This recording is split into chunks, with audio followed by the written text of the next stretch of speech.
back to Aging in LA. We are about to visit with Ellen Oppenberg, who has a unique and new service for seniors. Ellen, welcome.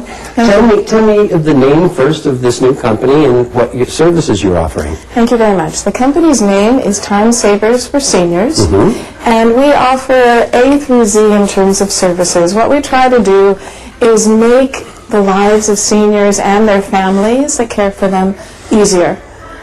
So what that means is that incorporates the idea of going on errands for the seniors and their families, for doing event planning, for doing transitional living exchanges, whereby if the senior is moving from a home that they know so well to another place, we will be on the receiving end, making everything warm and beautiful. Well, I'm thinking this could be a great comfort to people who are caring for an elderly senior who can't always be there, or maybe live across the country, because I learned my lessons in this.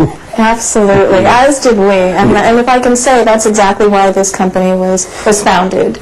A friend of mine who just lost her mother, I lost my father last year and my mother prior to that, we lamented one day that, how we felt so squeezed between generations. Raising our own families and having our spouses and having full-time jobs and all of that, and still wanting to be everything to everybody.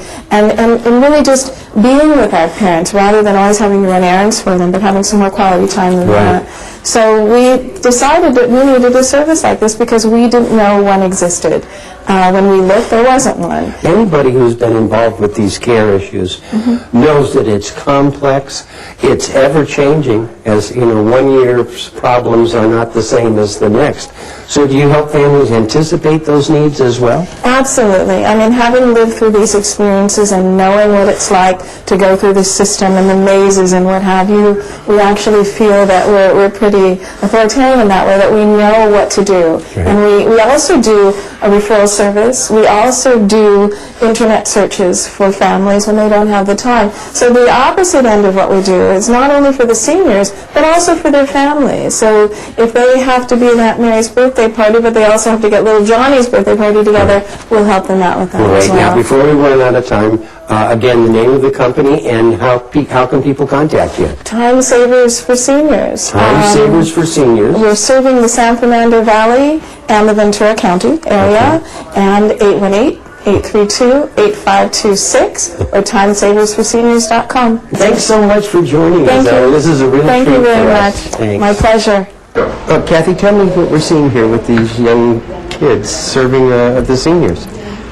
This was a program that was started as a true intergenerational program, and it's an offshoot of the lunch program where the kids come in and serve lunch to the seniors, which is a workability program.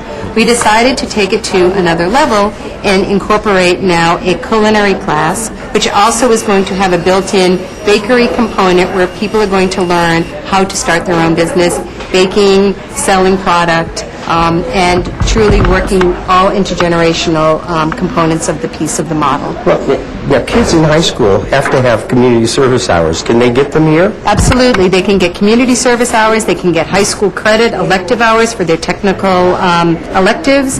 And aside from all of that, which I think is the most important piece, is that they get job skills. They get hands-on training, and they get socialization skills, which everybody benefits from. Here's your green milk. Thank you. Enjoy your lunch, everyone. Thank you.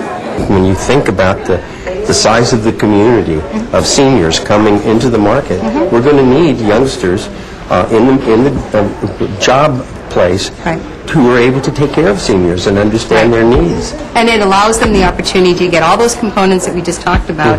And you know what? Who doesn't love food? Using food as a medium to, create, jobs and training and socialization for all generations is truly, to me, the best part of the whole. Well, I agree. This is the chicken soup. Exactly.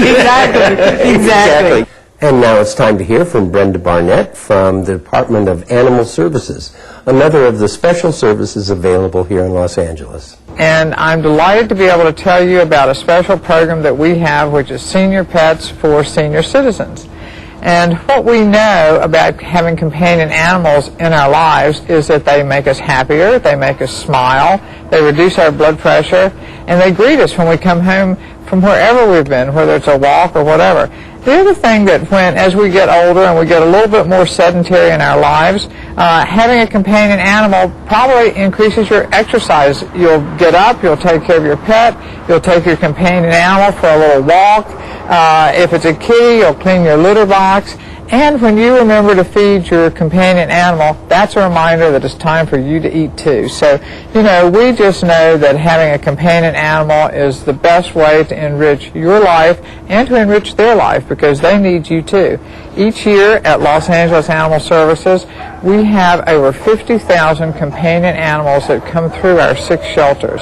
So we have a selection that you won't believe until you come and see it. We have kitties of all ages, from kittens to mature cats. I actually would recommend a mature cat. They're a whole lot easier. We have dogs from puppies to mature dogs. Again, I would recommend a mature dog because they're a little bit easier to handle and take care of. And we have love in all size packages. So come on down to Los Angeles Animal Services, any one of our 6 shelters, meet our amazing animals. We have love just waiting for you.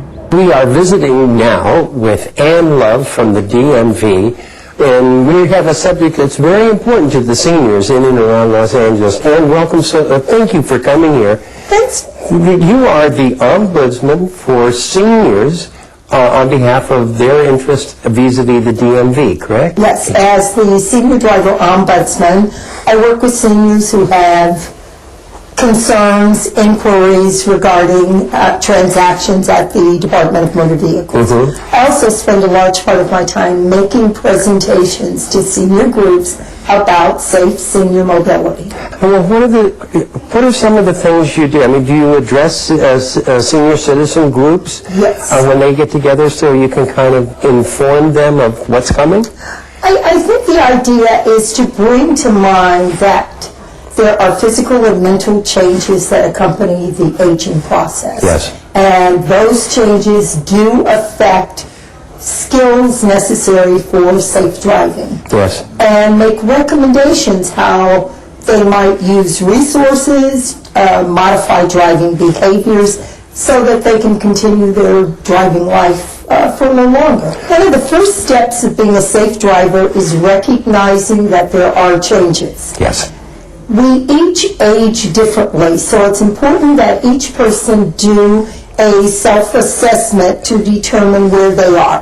DMV has published a senior guide for safe driving. Very good. And in that guide is a self-assessment tool that helps seniors go through their skills, their impairments, and determine just where they are and the kinds of modifications they might need to make. Moving forward, you mentioned to me before we started the formal part of this interview that people need to do some planning. They do for retirement, but they don't plan for those years when they stop driving. How many years do most people go after they lose their privileges? Most people will outlive their ability to be a safe driver for 7 to 10 years. 7 to 10 years, did you hear that? So what we'd like to do is take it in stages. Start with the self-assessment. Recognize what resources are available, whether it's adaptive equipment, whether it's driver retraining, whether it's rehabilitation retraining, driving modification, which may mean eliminating certain things, changing routes so that they are off heavy thoroughfares and onto less traffic, maybe eliminating night driving, freeway driving, those kinds of changes. DMV even offers an area restriction, which says someone might drive in a particular area. Right, good to and from the market and a well-marked route. Yes. I can understand that. I guess there's no easy way to say this, but the time does come, and it is very painful within families when you have to tell Dad or Grandpa, you just have to give me your keys. Well, we want the message. We want Dad and Mom to get the message that driving is not forever. So when that time comes, it won't be a shock to them that they're no longer able to drive. We want them to accept the fact that driving is not forever, to become familiar with alternate transportation that's available. That's very important because we do have a lot of little companies and government services, whether it's paratransit, access transit, numbers that you Yes. can call. There are taxi vouchers, there's some seniors who may not be able to drive may still be able to use public transportation. Right. And there are reduced fees associated with that. So there's a lot available, and we recommend that seniors become familiar with what's available in their community Right. before they reach the point that suddenly they can't drive today. And this is such a large topic and so important to the seniors in and around Los Angeles. I can't thank you enough, Ann Love, for joining us. The Senior Ombudsman for the DMV, they have a booklet available for you, so you know the address, www.dmv.ca.gov. Okay? Pick this up because it's important. Maybe you can extend that freedom of the road a little bit longer. Thank you. Thanks, Ann. And now it's time for our health checkup with Dr. Gill. We're going to talk about memory loss today. In my practice with the senior citizen population, that seems to be a very common complaint of people. Unfortunately, what we're finding is that they're waiting until way too late to do something about it. They're waiting until they're losing blocks of memory in their life. And really where it should start is these short-term memory losses, like where did I last leave my keys? What did I have for lunch yesterday? What was the phone number that I dialed this morning to someone who just gave me their phone number? This is where treating memory loss should begin. And so it's not a question of I can't remember these blocks of time way in the past. It really starts with short-term memory loss first. And perhaps what we should do is go over this mechanism of short-term memory loss and how it really occurs first. What I've got here is a model of a brain. This is the back half of the brain. And on different parts of the brain, we're just going to talk about one part in particular. It's called the parietal lobe. It's right over in here, and the temporal lobe. The temporal lobe is where a part of the brain sits called the hippocampus. Now, the hippocampus is what's very responsible for memory loss. And different things can affect your hippocampus. For example, a high cortisol, which is a hormone released by your adrenal glands, is very toxic to the hippocampus. So if you're under stress or if you have adrenal gland dysfunction, it could strongly affect your hippocampus, and you'll find you start getting these lapses in short-term memory. The other part is this temporal lobe here where the hippocampus sits. What you might find is maybe your smell has changed. Maybe you smell things that other people don't smell.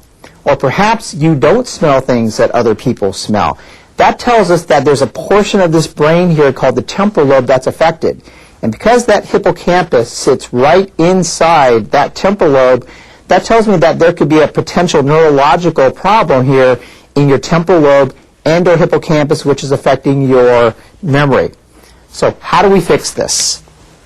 Well, one of the most common things that occur because of this short-term memory loss is toxicity to the brain through inflammation. Now, what do I mean by that? There's literally fire inside your brain. Now, how do you get fire inside your brain? Well, if you don't have a great diet, that's one of the reasons why you might have fire inside your brain. One of the most common things, though, is blood sugar. Blood sugar spikes and blood sugar drops. So one of the easiest things you can do to possibly help out your memory loss is eat regularly. Right? Watch your high sugar foods at the end of the night. Start eating every couple hours. Don't skip meals. That's one of the easiest things you could do. Another thing is take anti-inflammatory herbal supplements like fish oils. Fish oils are one of the easiest things you can do to calm down inflammation in your brain. Okay? Brain cells hate inflammation, and brain cells hate blood sugar spikes. So keep your blood sugar under control. Watch, what you're eating. Okay? Don't eat the most obvious things out there that you know you shouldn't eat. And really just watch the inflammatory products that you're ingesting. Kathy, Larry, thank you so much for sharing your day with us. It's been a wonderful visit, and I hope you enjoyed it too. And thanks for joining us with Aging in LA.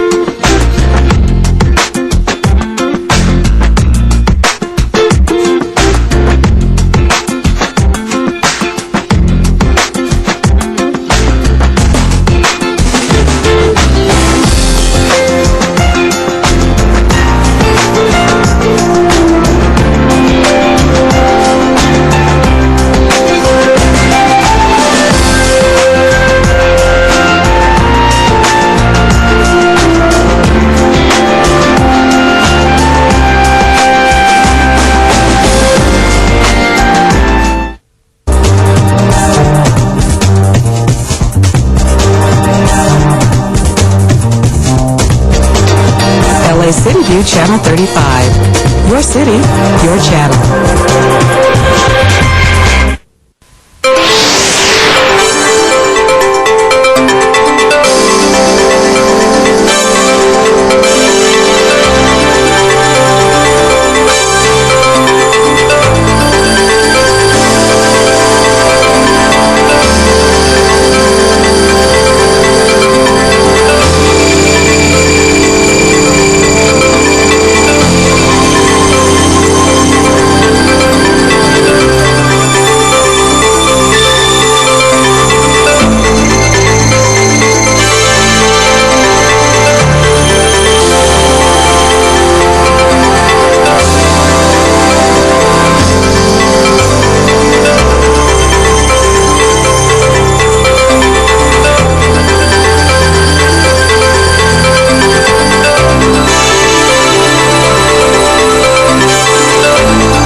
Thank you, Councilmembers Cardenas, and these are Koretz Lavange, Rosendahl, and Zine.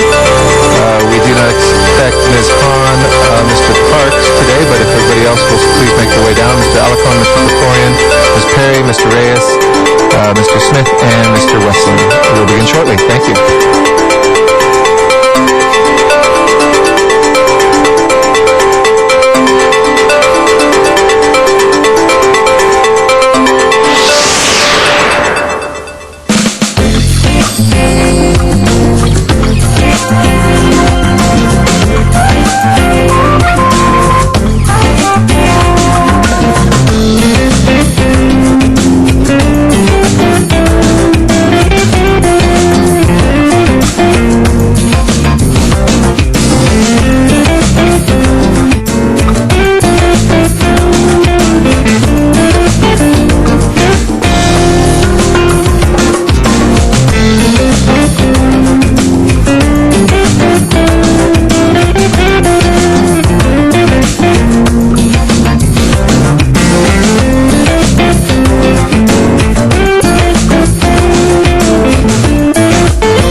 Good morning, Los Angeles, and welcome to the City Council meeting for Friday, March 18th, 2011. A happy day after St. Patrick's Day, and a very happy Nowruz to everybody, which I know we'll be celebrating here in Council Chambers. And welcome back to the Council members, and thank you for those who were able to travel to Washington with our peers from around the country at the National League of Cities Conference. I know a lot of good work got done there, and this is our first meeting back after that brief break from our council meetings here. I'm City Council President Eric Garcetti, joined by my colleagues who are here on time. I want to thank them, Council Members Cardenas, Huizar, Koretz, Labange, Perry, Rosendahl, Wesson, and Zine. We do have excuses on the desk from Ms. Hahn and Mr. Parks, which leaves the following members late. If they will join us, please, right away so we can establish a quorum. Council Members Alarcon, Krikorian, Reyes, and Smith. That's Alarcon, Krikorian, Reyes, and Smith. You are late. If you'll please join us right away. Thank you to the members of the public who are here today, and we welcome you to the John Ferraro Council Chambers, where we meet every Tuesday, Wednesday, and Friday at 10 a.m. We are broadcast live on Channel 35, and we welcome our viewers on the city's cable system. We're also rebroadcast in the evenings and available online at lacity.org, where you can watch live streaming webcasts of these council meetings, or you can tune in and get any of the past council meetings which we archive there. Finally, we're available through your telephone at 213-621-CITY, and you can listen into our council meetings or any of our committee meetings through that as well. I want to welcome the mayor to the council chambers as well. We're very pleased to have our mayor, Antonio Villaraigosa, in the chambers. Thank you for joining us for today. Each Friday we have presentations and in which we mark notable dates, individuals, organizations who are making a difference in the life of Los Angeles, and today is no different. We will be beginning shortly with celebration of Nowruz with Council District 6 taking the lead, Mr. Cardenas. After that we have a day after St. Patrick's Day celebration by Mr. Labange, who is still wearing his green tie from yesterday and looking good. We do have Mr. Alarcon to follow after that for World Kidney Day, and then myself, Councilwoman Perry and Councilwoman Hahn have Latina History Day, and then we have two other presentations, one from CD7 and CD4. So just hold tight, and I think we're about to begin the Nowruz celebrations, and recognize Mr. Cardenas if he is ready, and we can begin.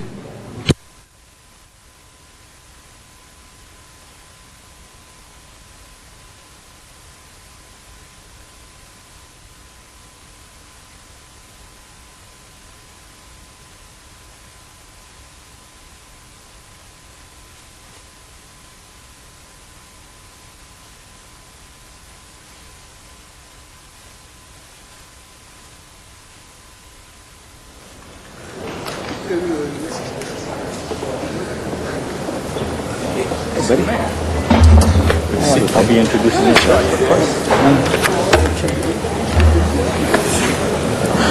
Thank you very much, Mr. President. It's with great honor, once again, we celebrate Nowruz in the city of Los Angeles. And joining me is our mayor, Antonio Villaraigosa, who will say a few words in just a few minutes. I just wanted to thank all of you colleagues for our now very consistent honoring of Nowruz in the city of Los Angeles. For far too many years, the celebration of Nowruz was absent when it comes to the formal recognition and celebration in Los Angeles. I'm very, very proud to say that this council and this mayor have been very consistent about making sure that we honor our community, our Persian community in Los Angeles. So with that, I want to give you a few numbers and bring you up to speed about what the Nowruz celebration is all about. And it's a celebration of the new year. And it's been celebrated for thousands of years. And the most recent estimate is there are over 300 Iranian Americans that work in various professional capacities within the city of Los Angeles. The city of Los Angeles is the largest single non-Iranian employer of Iranian professionals outside of Iran. Many of the Iranian Americans in the city entered civil service with the city and have proudly served this great city and its residents for over 2 decades. I'm very, very proud to announce that the most educated immigrant community to the United States of America is the Iranian community, the Persian community. They have more doctorate degrees, master's degrees, and bachelor's degrees than any other community coming to this great country and also contributing greatly to our country. Through the Nowruz celebration, the Persian American community brings more than 3,000 years of rich culture, history, and tradition to the city of Los Angeles.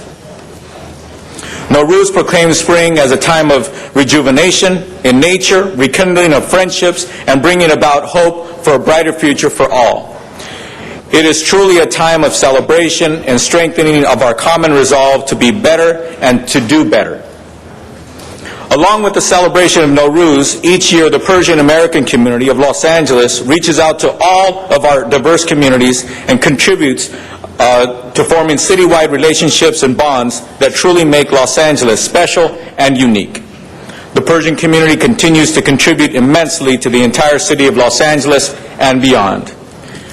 May we all be blessed in the coming year with the gift of love and peace, and may all Angelenos find success and prosperity in the Persian New Year.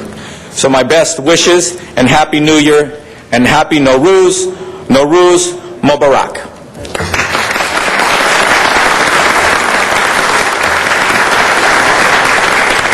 At this time, I'd like to give an opportunity to our Mayor, Antonio Villaraigosa, to help welcome and celebrate this Nowruz celebration.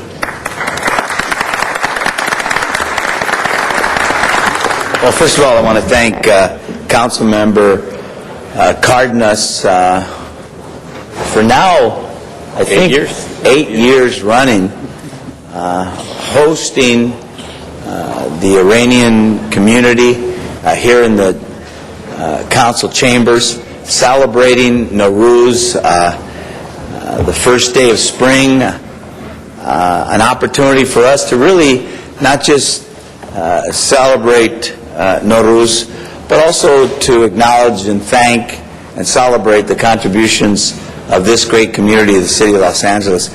I think we're all inspired whenever we get to celebrate the diversity of LA. And I think we know intuitively that the strength of this city lies in its people and in the fact that we come here from every corner of the earth. I like to say that people don't care who your father was. In my case, they don't care that I didn't have a father, and with the new federal court decision, they don't care that you had two of them. And I think it's emblematic of a city that welcomes new immigrants, that understands that we're stronger, that we're better for the contributions of the many people that come to this city. When Councilmember Cardenas spoke of the number of Persian employees that we have in the city of Los Angeles, you'll see disproportionately that they're professionals and managers. The education level of this community is among the highest of any ethnic group. And their commitment to family is a commitment that reaffirms how important family is to all of us. So I wanted to be here once again. My schedule's a little crazy today, but to thank Councilmember Cardenas, to acknowledge our general managers who are here, to thank this community for introducing LA to the celebration of Nowruz. Thank you. Thank you very much.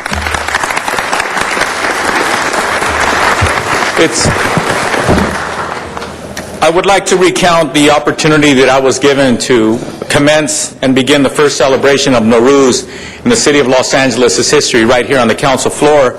I was a freshman council member. I had just been elected, and two friends of mine, Amir Tabak and Puriya Abbasi. Puriya Abbasi I'll introduce in just a minute.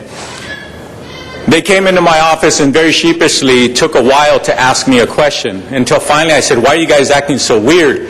What's going on? We're friends. Don't be nervous. It's just the council office." They weren't nervous about being in the council office. They were nervous about asking once again if the city of Los Angeles would take the opportunity to formally recognize Nowruz, formally recognize such a tremendous celebration of the Persian community. And when I said yes, they almost got tears in their eyes. And then I kept asking them, well, what's the issue here? This is simple. We celebrate many things in Los Angeles, and this is a great celebration. We need to do this. They said, well, this isn't the first time we've asked. And every time we've asked, we've been turned down. Well, that got me very, very upset. And what I said, not only are we going to celebrate Nowruz with a proclamation, we're going to have a celebration in City Hall. We're going to have a celebration on the city council floor, and let's make it big. And big they did. They brought so much food and so much excitement to this place that we had hundreds and hundreds of people out in the rotunda and in the patio. And that has been the celebration every single year. I've been fortunate to represent a community that has over 2,000 acres of federal land that the city of Los Angeles is in charge of, and that is in the Sepulveda Basin. And I said, not only are we going to do that, is there anything else I can do? And they said, well, we have little celebrations all over Southern California and Orange County, etc., but it would be wonderful if we could gather tens of thousands of people to have one big celebration. I said, well, you're lucky, because in my district, we have such a place. And we've been having those celebrations without incident for 7 years now, where over 25,000 people gather, families, children, seniors, people who have never known what Nowruz is, but they just feel the energy and they come and they're smiling and enjoying this culture. And that's what has been going on for 7 years. But more importantly, I believe that that should not have been thwarted for the many years that they were turned down. That's such a beautiful thing that should be occurring every year for every community that comes to Los Angeles, every community that contributes, and every community that should be proud of their history and should be able to show the world and show this community how beautiful their culture is. So with that, I'd like to invite to say a few words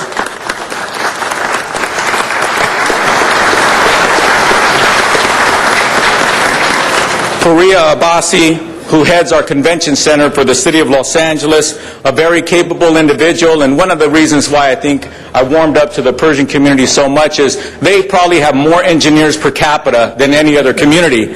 I'm an engineer, Paria's an engineer. Let's help welcome for a few words Faria Abbasi.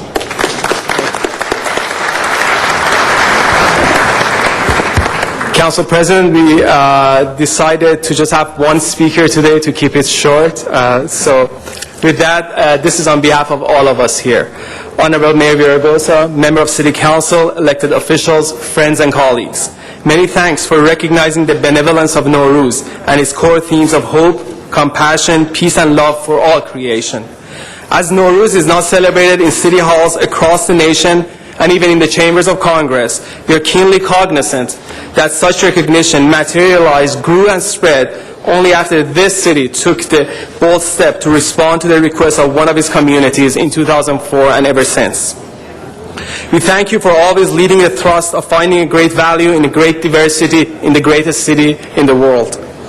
Now, as we bear witness to grave tragedy and human suffering and heroic acts just an ocean away in Japan, we are also reminded of how well the Nowruz announcement of the coming of spring resonates with hope and union of all human beings, both in joy and in despair.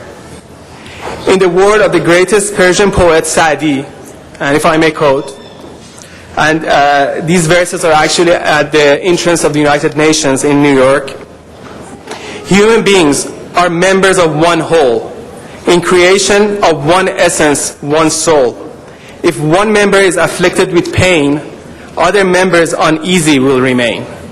If you have no sympathy for human pain, the name of human you cannot retain. We wish you and all our sisters and brothers across the world much health, peace, joy and love in the coming year. Nowruz Mubarak. Council President, may I say a few words in Farsi? از جانب شهر لس آنجلس نوروز باستانی را به همه پارسیان در سراسر جهان تبریک گفته آرزوی سالی پر از مهر، عشق و آشتی را برای همگان داریم. دعای ما به ویژه شامل خواهران و برادران ما در ژاپن است.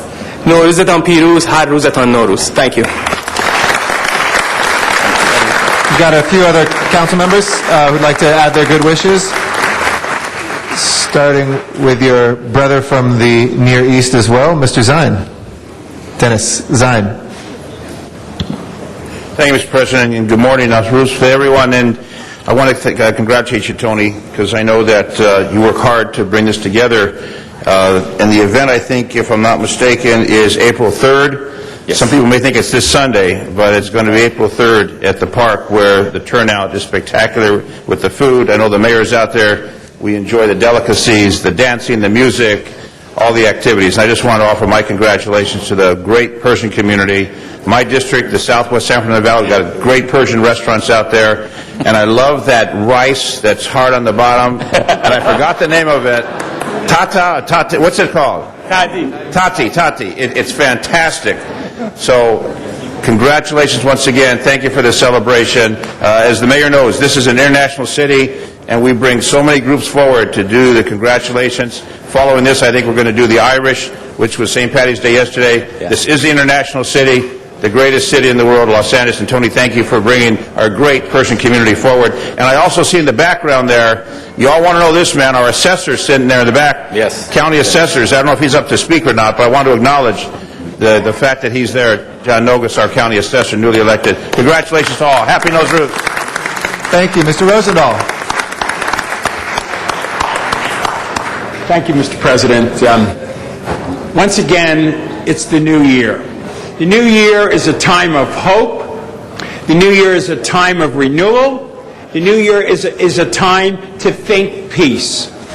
Right now, we know in Persia and Iran there is not peace.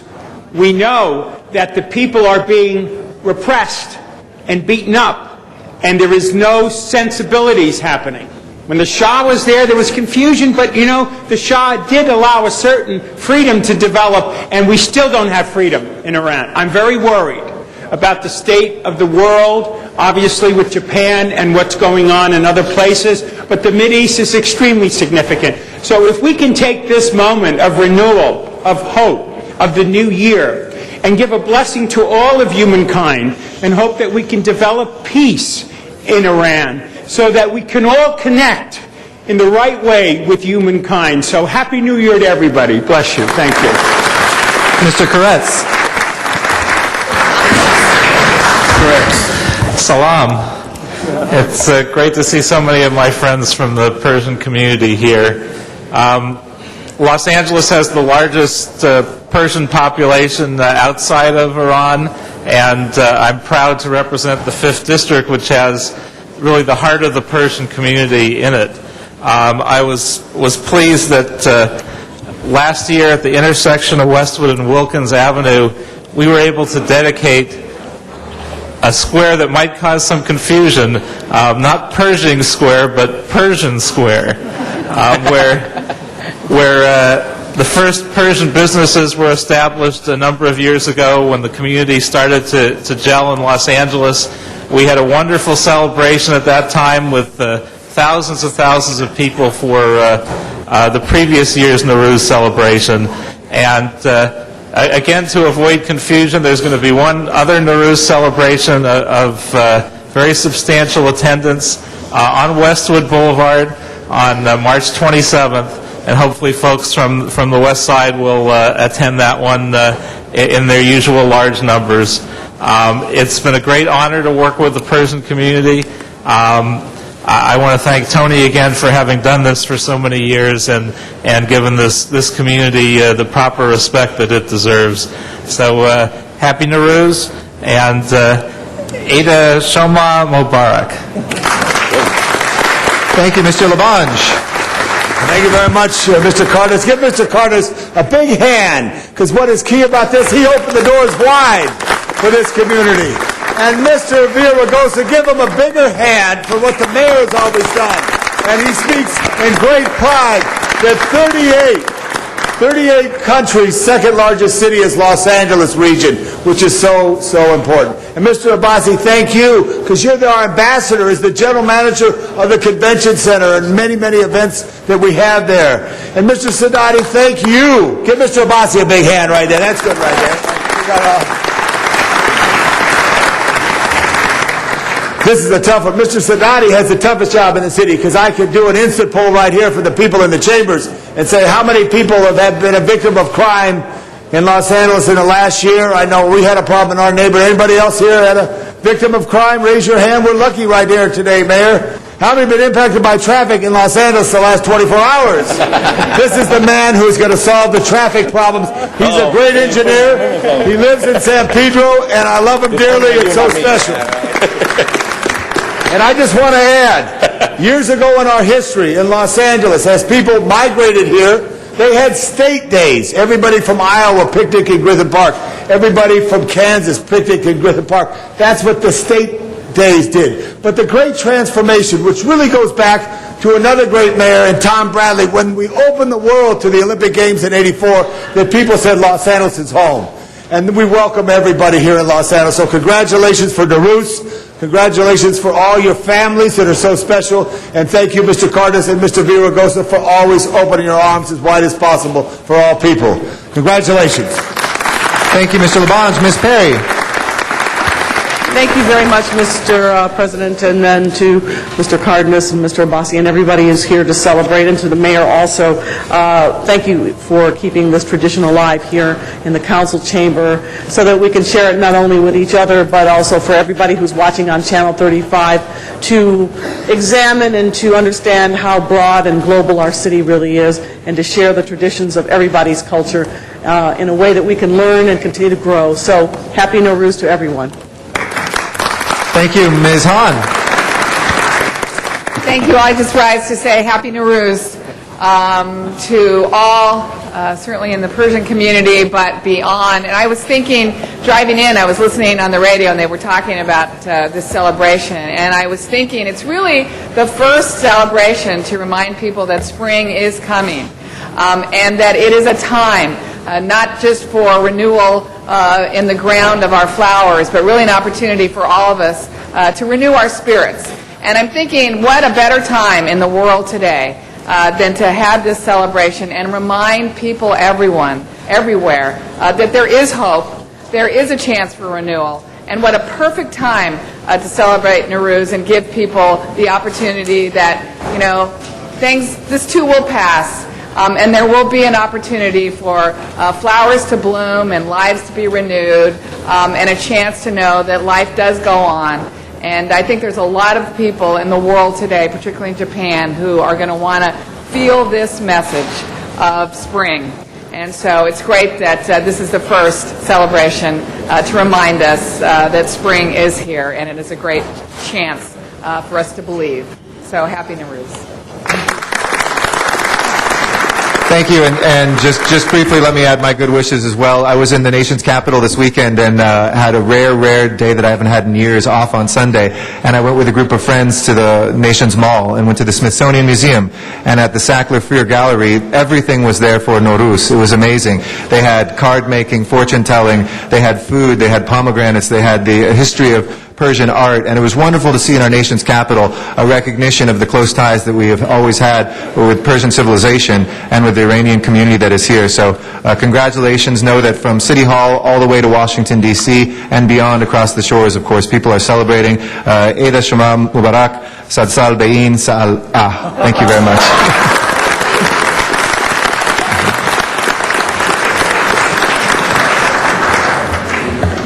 Thank you, Mr. President.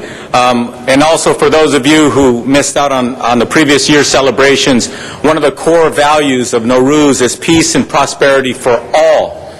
All. That's everybody on earth, not just a particular community. And also I'd like to thank everybody who provided these flowers that you see displayed here on the desks of all the council members. I want to thank you all for that. And one more recognition, I'd like to formally recognize John Noguez, who's our county assessor. Thank you for joining us today. And in addition to that, I'd like to, at this moment in time, before we present this proclamation, I'd like to announce once again, as Councilmember Zine pointed out, the Nowruz celebration, the 25,000 plus people celebration that has been happening for 7 years now without incident, will be taking place once again at Woodley Park in Van Nuys on Sunday, April 3rd. And it starts from 9 a.m. until dusk. Again, it will be on April 3rd, not this weekend. You're welcome to come to the park, but you're not going to see the formal celebration, although it is a beautiful place with all the flowers blooming, etc. Again, it's April 3rd at Woodley Park in the San Fernando Valley, starting at 9 a.m. April 3rd. So with that, I'd like to have all of the Persian Iranian people in the room please stand as I formally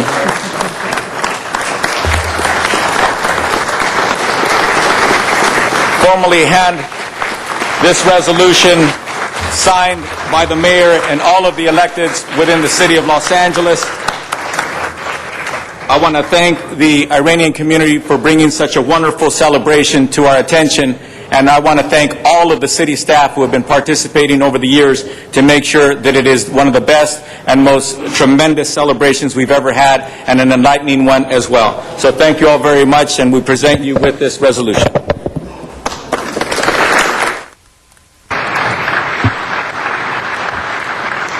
Thank you again, Mr. Cardenas, and thank you for being such a great friend and leader to the Persian community and the Iranian-American community here. We appreciate all your presence here today, and we will go on to our next presentation. But before that, we'd like to call the roll and run through the agenda. Mr. Clerk, if you please call the roll. Alarcon, Cardenas, Hahn, Weezer, Koretz, Krikorian, Labange, Parks, Perry, Reyes, Rosendahl, Smith, Wesson, Zine, Garcetti, 13 members present, and a quorum, Mr. President. First order of business, please. Approval of the minutes. Ms. Hahn moves and Mr. Koretz seconds. Without objection, those will be approved. Next order of business. Commendatory resolutions for approval. All right, Mr. Smith moves and Mr. Wesson seconds. Without objection, those will be approved as well. Colleagues, if there are any items you'd like to call special, we're going to run through the items that we have before us. First items, please. Items 1 through 3 are items noticed for public hearing. Item 1 is a hearing protest relative to the confirmation of a building and safety lien, and there is a request from both the property owner and the department to continue this matter to June 17th. I'm sorry, Mr. Clerk. I want to make sure everybody can hear the items that are before. If I can ask folks just as much as possible to keep conversations to a minimum on the way out. Thank you very much again for being here, but to make sure we have those items before us. Thank you very much. Item 1, I understand there's a desire to continue that till June 17th? June 17th, sir. Okay. If there's no objection, we'll continue item 1 till the 17th of June. Next items? Item 2 is a PCN in Council District 14, and a motion is required. There is a card in on number 2. Okay. We'll call that special for the card. Do we have any cards on item 3? No, sir, we do not. Okay, we'll close the public hearing on item 3. Anybody wishing to call 3 special? If not, let's prepare the roll on item 3, please, and tabulate the vote. 13 ayes. That is approved. Next items, please. Items 4 through 25 are items for which public hearings have been held.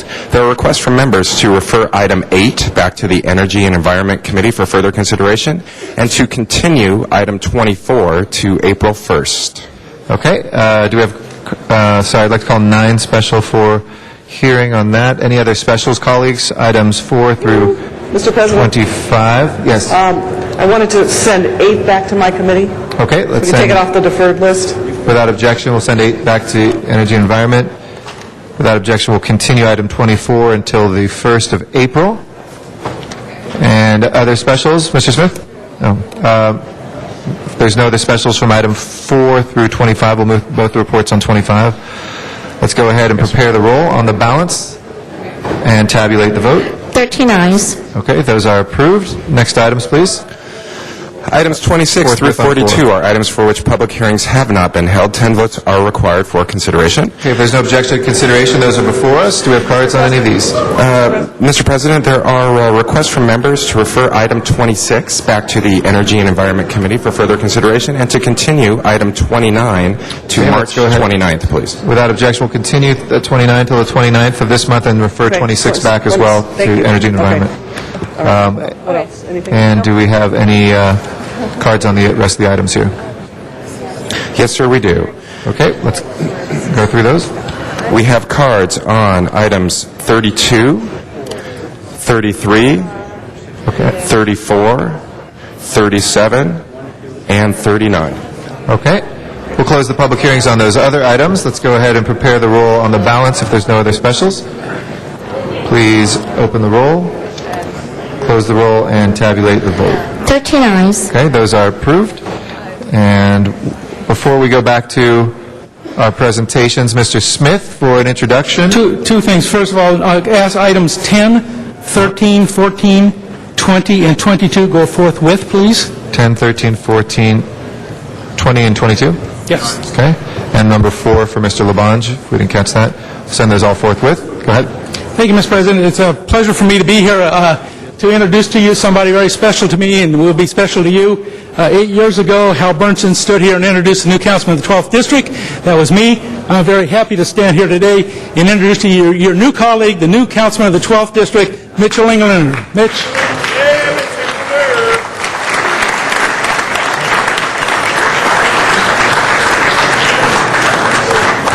Congratulations, Mr. Englander. We're looking forward to having you join us here in council chambers. Yes, Mr. Point of clarification. But he has. Did Mr. Smith step down early? Is this your last day on council? Yeah. If I could take E-RIP today, I'd be out of here. No, stick around. Congratulations, Mitch Englander, but Mr. Smith, looking forward to serving with you for a few more months. Thank you. Absolutely. Thank you. That first day of service for all of the folks that will be that were reelected will be July 1st. So we look forward to that day very much. We have presentations. Mr. LeBonge, you're ready to go. So, Mr. LeBonge, I'd like to recognize you for our next presentation. Hold on 1 second. And then we'll come back to... Members, good morning. And again, I just want to introduce a great group of firefighters who are from our sister city of Berlin, Germany. They spent a week touring our facilities from the Port of Los Angeles and Ms. Hans District through the valley and all the air support. Please welcome the Berlin Fire Department, our sister city of Berlin. And Frank Conte, the great leader. Good job, guys. Come on up, Mark. So today, I can give my glass, man. Today we're honoring someone who has committed himself to being a public barrister, an attorney to serve the good wishes, the good efforts of the city of Los Angeles. Mark Brown, graduate from USC School of Law in June of 1974, joined the city attorney's office shortly thereafter. And as he worked his way up through the city attorney's office, he's always committed to public law. And sometimes we watch these TV shows and all these lawyers who spit in and spit out. Mark has always cared about the public law of the city of Los Angeles, and specifically as it relates to parks for the city of Los Angeles. He's been a guidepost for the city of Los Angeles. Through his career, he spent at various positions, the civil branch, the grants division, training and development division, throughout that. Also, and this is the key, in 1991, 20 years ago, he started his tenure as the general counsel for the library, cultural arts, cultural affairs, El Pueblo Monument, the zoo, and the Recreation and Parks Department, a protector of the parks. You got some fans back there, Mark. He also worked on many very special projects for the city of Los Angeles as assistant city attorney, and he worked very well through those years. He illustrated in his career the key to get things done for our libraries, to get libraries built throughout the city, to get parks built throughout the city, and he's absolutely made a difference. In the heavy rains of a few weeks ago, there was a celebration of his office, the city attorney's office, down on Figueroa Street. And the rain was so heavy, the water was way up above the curb. But that did not hesitate anybody to come and salute Mark Brown, because Mark Brown was always there for the public law of the city attorney's office, and he got such acclaim by his co-workers. So members, all of us, including our mayor, Antonio Villaraigosa, hereby salute Mark Brown for his years of service to the city of Los Angeles and wish him well in his retirement. Thank you very much. Okay. Thank you. We've got a full queue of folks that would like to speak as well. Mr. Weezar, followed by Ms. Hahn. Well, Mr. Brown, I just wanted to rise and thank you for your years of service to the city. I've always respected your advice that my office received, that the city has received. You are certainly someone who has given of yourself to the city, and through your work, I've seen the city be better off for it. So although you've not here in these chambers each and every day, your presence has been felt because of your thoughtfulness and your legal analysis that we followed without question, I believe. So thank you for your service. I'm certainly going to miss working with you. So, but enjoy whatever you have planned. Thank you very much. Ms. Hahn. Thank you. Well, I just wanted to rise and wish you well for a well-deserved retirement. You've served under several city attorneys. You've served under my brother. How many have you served under? Six city attorneys. And that's quite a challenge in itself. But I know you and I have worked together on trying to bring park space to underserved communities in Los Angeles. And I know that you have a great legal mind, but you also have a great heart. That I know you always tried to wield the advice and influence of the city attorney's office for the good of the people of Los Angeles. So I appreciated working with you, and good luck in your retirement. We'll miss you. Thank you. Mr. Zine, Dennis P. Zine. Girls softball, boys baseball, all the issues that you had for so many years, I want to congratulate you on that. You marked a lot of territory when it comes to sports with our youth and all the challenges that went through. So you were involved in so much litigation to represent the folks from this great city of Los Angeles. I see Bill Carter just arrived. You got the whole group here supporting you, but you've been with the city for a long, long time. Not just doing the routine, you've gone above and beyond. I want to offer my congratulations. I know we sat at the table trying to work out some of those details, as you know, long, painful experience, but finally they got resolved. So congratulations, enjoy that retirement. Well-deserved retirement, Mark. Thank you, Mr. Rosendahl.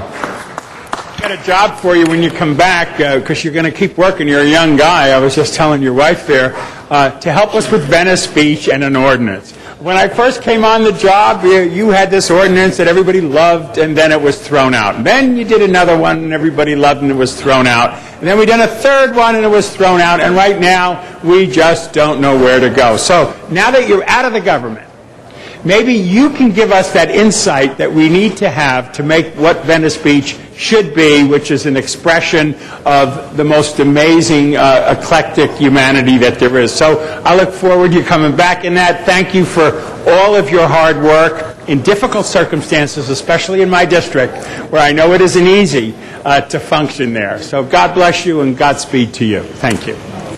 Thank you. Speaking for Carmen Tatanich, our great city attorney, assistant city attorney, deputy chief Bill Carter. Well, thank you. Thank you for honoring Mark Brown this morning. He is too young, and he looks too young to be retiring.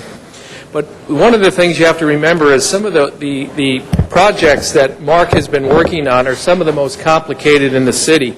When you're dealing with something you think is simple as an ordinance to regulate the sale of products or activity on a boardwalk, you have to overlay the First Amendment issues. And the one thing that's important there is the last ordinance that we drafted was thrown out by the same judge that helped draft it. That's how complicated it is. The judge that helped draft it threw out his own ordinance. So that's how complicated these things get, and we really are going to miss Mark, especially because of the hard work, but also the institutional knowledge. He's been in the office since at least 1974. The photograph I saw looked like 1968. I mean, it was really an amazing photograph. So we really appreciate all your hard work, Mark, and best of luck to you and your family on retirement. Thank you. Good job. Members of Council, Mr. Mark Brown.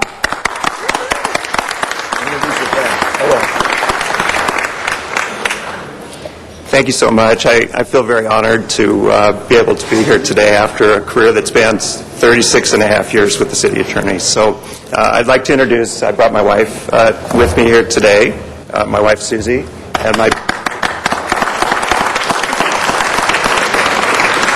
my parents, Robert and Judy. Good job.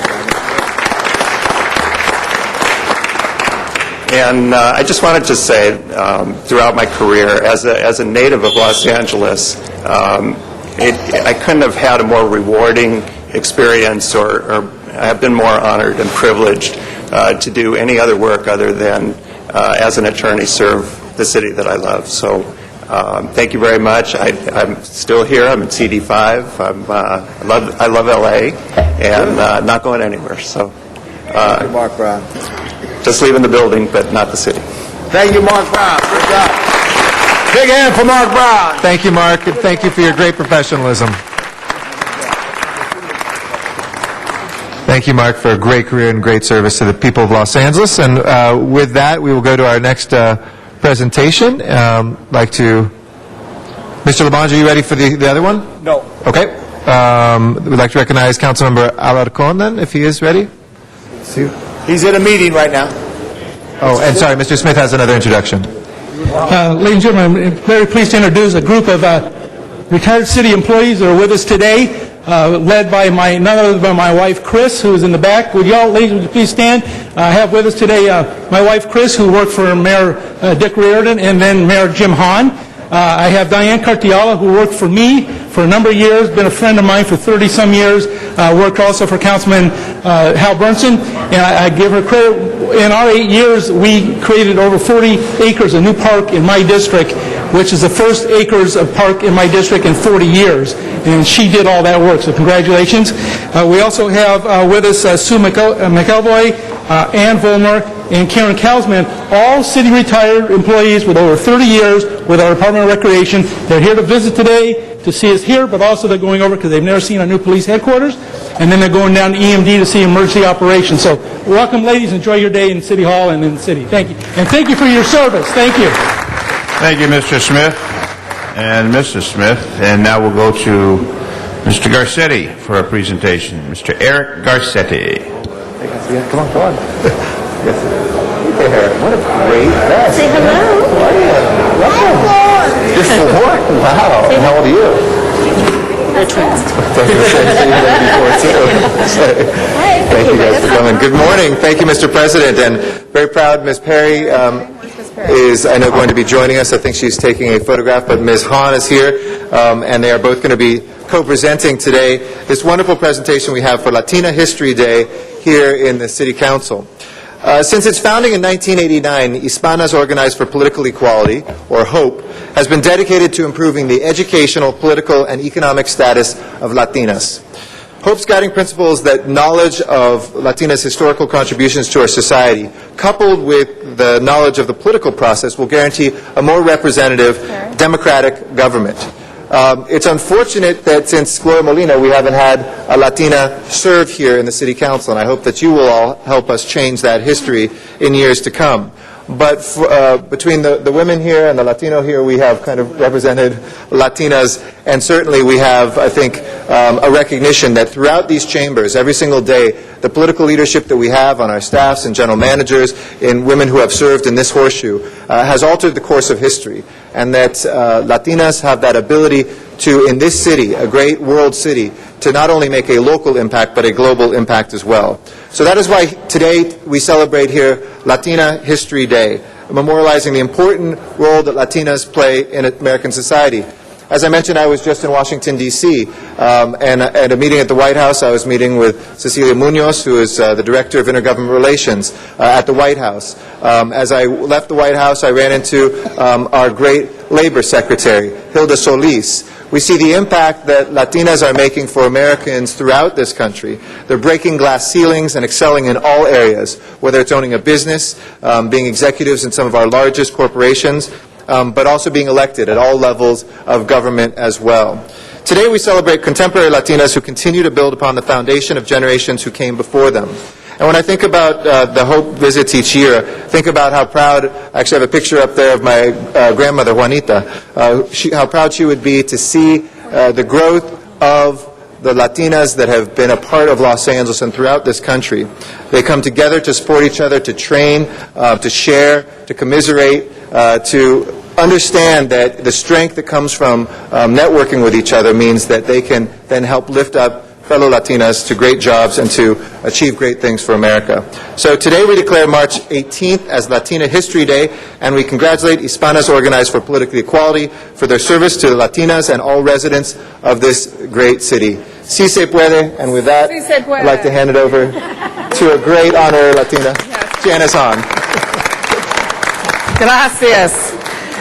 Well, I just really wanted to be here today as we celebrate Latina History Day and honor HOPE for really giving hope to many Latinas. And really this is about women in general, being empowered, being strengthened, knowing our destiny, knowing what we are able to accomplish. We are mothers, we are sisters, we are daughters, and we really are the strength of every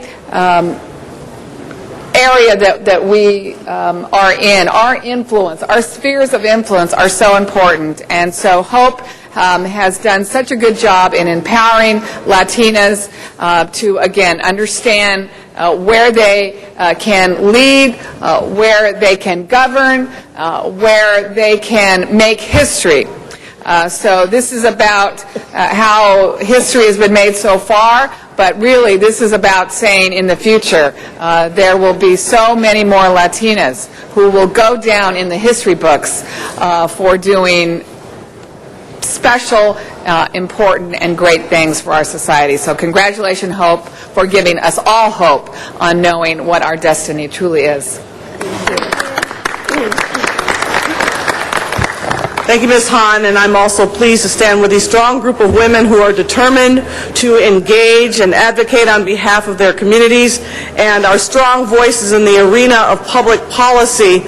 I understand, just like Hope members do, the importance of mentoring younger women, and the thing that impresses me about every event that I attend with Hope is there are always younger women or the next generation there too, because they're bringing them along. They work together as a community and include people from other communities so that the next generation is supported every step of the way, and we can continue to grow strong, powerful leaders. I think, as Ms. Hahn said and Mr. Garcetti said, as women we have an important role to play in government at all levels. We understand the importance of health care, raising families, affordable housing, and programs for children. So through our united voices and working with Hope, the efforts that we make can achieve positive change at all levels of government. And I really want to thank Hope for continuing to provide the education and the guidance to so many women here in the Los Angeles region, and they are helping to build stronger, more effective leaders.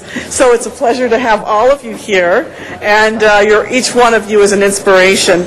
So for that reason and many, many more, it's my pleasure to join my colleagues in declaring today, March 18, as Latina History Day in the city of Los Angeles.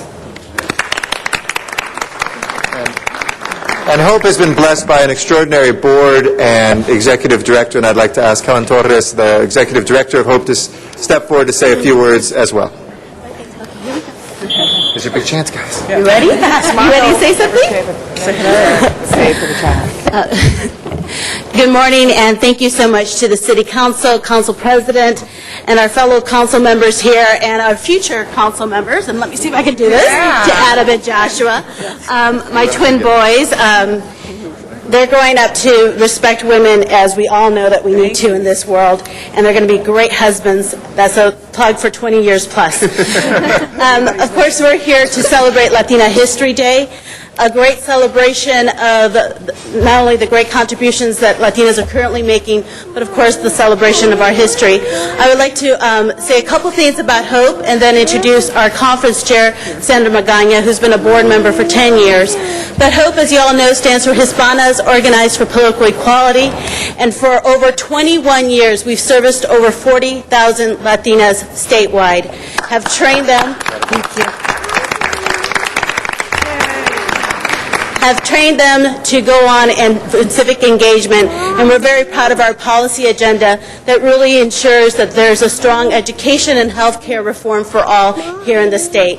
So thank you so much for the recognition, and I'm glad to bring up our conference chair and board member, Sandra Magana, to say a few words.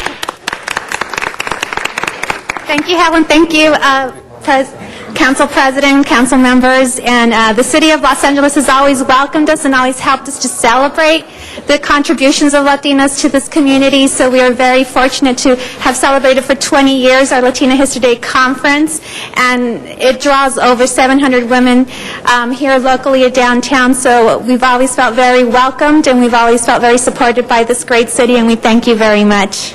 Thank you, Sandra. Thank you. So, Sandra, we'd like to present to you and Helen, on behalf of the city, this declaration of Latina History Day. As we think about while we await another elected Latina here, there's so many that make the business of these chambers run, whether it's Cecilia, who actually runs the floor of the City Council, or Anna, our great vote clerk, whether it's folks from the CLA's office. Latinas actually make this city function every single day.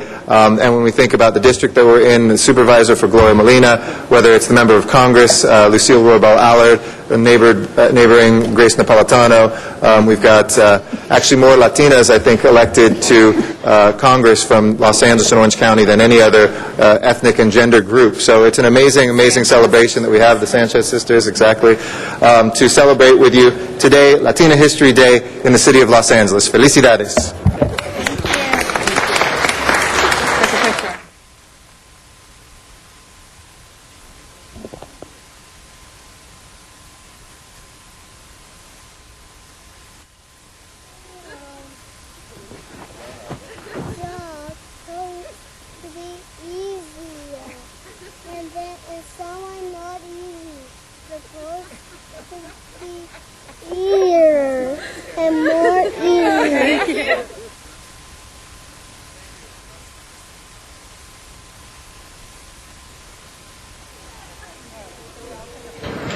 Thank you, Mr. Garcetti. Our next presentation, Councilmember Tom Olabonge. Tom Olabonge.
Let's hear it for good morning. Somewhere in the world it's St. Patrick's Day, and let's hear it for the very special Los Angeles Police Emerald Society Pipes and Drums. Mr. President, I'm here with the great Terry Anderson, the leader of the Irish American community here in Los Angeles. This is the 136th annual Irish Civic Day ceremonies in the city. And Mr. Anderson, as the mayor came and greeted me this morning, he said, "Hey, Tom, that was yesterday, my green tie." And I say, "Mayor, what makes you think I've been home since yesterday?" God bless the Irish. Never know when to let God bless the Irish. That's right. But Terry, we're here to honor some very special people. So let's turn it right over to you as we jointly honor those very special individuals. Okay, I want to thank the President of the City Council, all the City Council members, and especially a grateful thank you to Councilman Tom Lavange, who has been our sponsor at City Hall for these last number of years. So I'd like to have a round of applause for Councilmember Tom Lavange. You know, every year and any year, the real Irishman of the year in this city is Councilman Tom Lavange. Thank you very much, Terry. I appreciate that. Okay, we were going to start with the... Very good. Where'd you go? Right here. So here we're going to start here. I have a bad eye here on the left side. We got it right now. The first thing we're going to introduce someone who's very special to us now that we all know right now. He's on assignment daily for the City of Los Angeles. He is the LAPD Officer of the Year. He's our Chief of all Special Operations for the LAPD. Please welcome Michael Patrick Downing.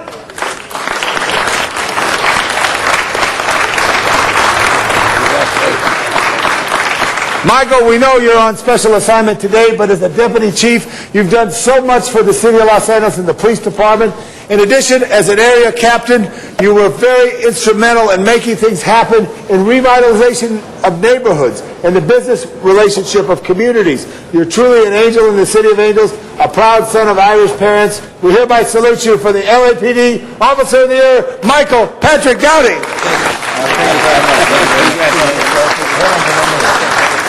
And also, we want to introduce the LA Fire Department Firefighter of the Year. He's very special. He's over a 33-year veteran. He was a dispatcher, an arson investigator, a USAR specialist, staff assistant, and he also handles a very special detail of our historic truck, the bandwagon truck that restored the 1931 classic LAFT truck, where he participates in parades and events representing the City of Los Angeles Fire Department throughout. Please welcome the great Philip Weiler.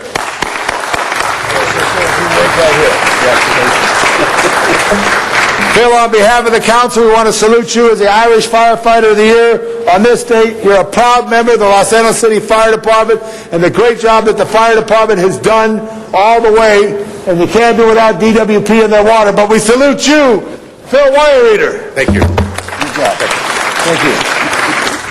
And also, if I could call up here, and I just mentioned his great department, when we started this, members, I asked that we correctly name that engineer who came, born in Belfast, came to Los Angeles, wasn't necessarily trained as an engineer, but figured out how you could bring water to feed the Pueblo. Jim McDaniels is receiving the William Mulholland Award for recognition of his 28 years of service in the Water Division of Water and Power for his very special work and all handling of water, from its treatment, from its flow, engineering, over $1 billion enterprise a year as the water system which feeds the people of Los Angeles. He's a registered civil engineer in the state of California, as well as many other functions within that industry. But Jim McDaniels cares about the people of Los Angeles and bringing water to the city, now the great metropolis of 4 million strong. So in the name of William Mulholland, the great Irish immigrant who started controlling a water ditch near the intersection of what is to be Los Feliz and Riverside, where the memorial fountain sits today, Mulholland, that great engineer who so many times made a difference in the lives of people, Jim McDaniels receives a recognition for his award today. Congratulations, Jim. Thank you. Just want to thank everybody for the acknowledgement. I'm finishing up my 29th year at the water system, and it's an honor to be in charge and to have stewardship over this great system that William Mulholland built, and I'm committed to bringing high-quality, affordable water to the citizens of LA. Good. Thank you. Thank you very much. All right. Let's have a hand for the LAFD, LAPD, and LADWP honorees today.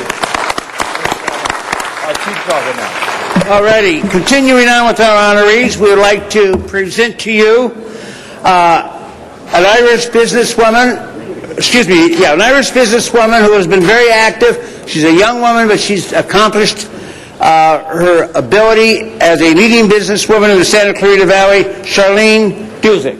All right, Charlene, here you go, Charlene. There you go, Charlene. Right.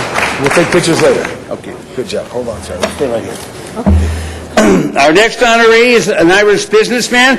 He's from County Mayo in Ireland, which, if anyone knows, the new Irish Prime Minister is from County Mayo. Whenever Ireland gets in a problem, they go to County Mayo. It's Des McLean. Good job, Des.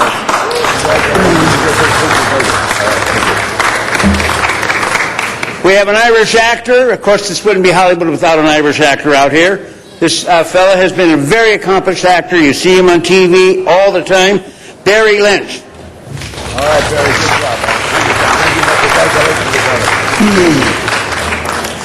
A homeless children advocate is Blue McDonald, a wonderful young lady. She is from Ireland. She's lived in LA for many years, and her career and her cause is homeless children.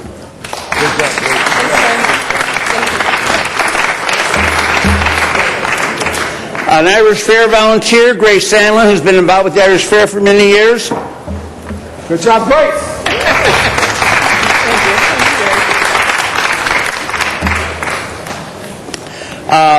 a leader of the organizer of the Irish Parade in Canoga Park, the St. Paddy's Day Parade, on the heels of yesterday's major parade program, Mary Patterson.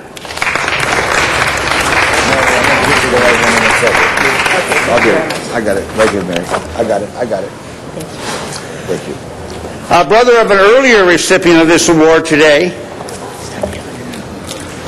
and also from County Mayo, both an Irish entertainer in Los Angeles and an accomplished local businessman, Jerry McLean. All right, Jerry. I might note, Jerry would sing us an Irish song, except his voice is worn out from yesterday. All right. And we have another Irish Fair volunteer, Chuck David. Last I knew he was parking his car. Is he here? Come on, Chuck. All right, Chuck. Good job, Chuck. Give Chuck a hand.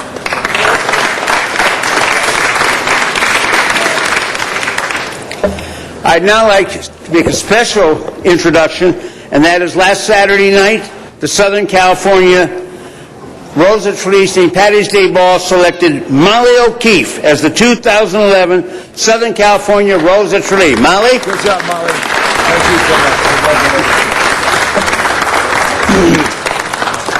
And for our Irish Man and Woman of the Year, we'd like to introduce as our Irish Woman of the Year, one of LA's own, Captain Maureen Ryan. Good job.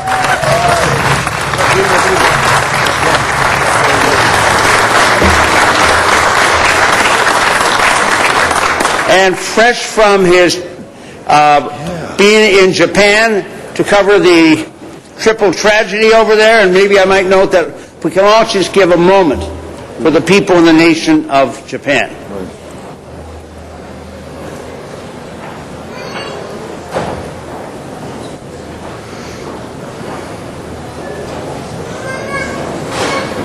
May I introduce our Irish Man of the Year, Conan Nolan. All right, Conan Nolan.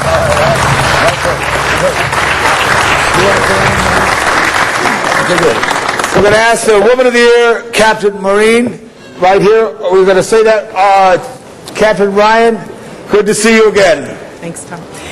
Good morning, everybody. I just wanted to say thank you very, very much to Councilman Labange for spearheading this, also to Terry Anderson for all the work he does for the Irish community, the Irish Fair. I'd also, more than anything else, like to acknowledge my mom, who is from County Galway, a small town called Dunmore, which is like 2 streets that cross. She's almost 92 years old, and she's helping me raise my 21-month-old twin girls. So I would like to acknowledge my mom.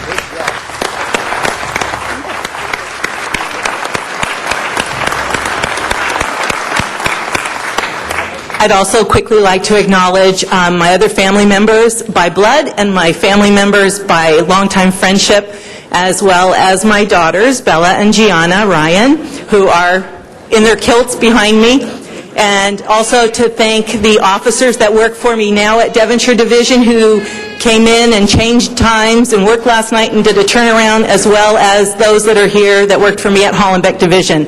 I'm an honored recipient, and I thank you very, very much. Good job, Captain. Good job. Thank you.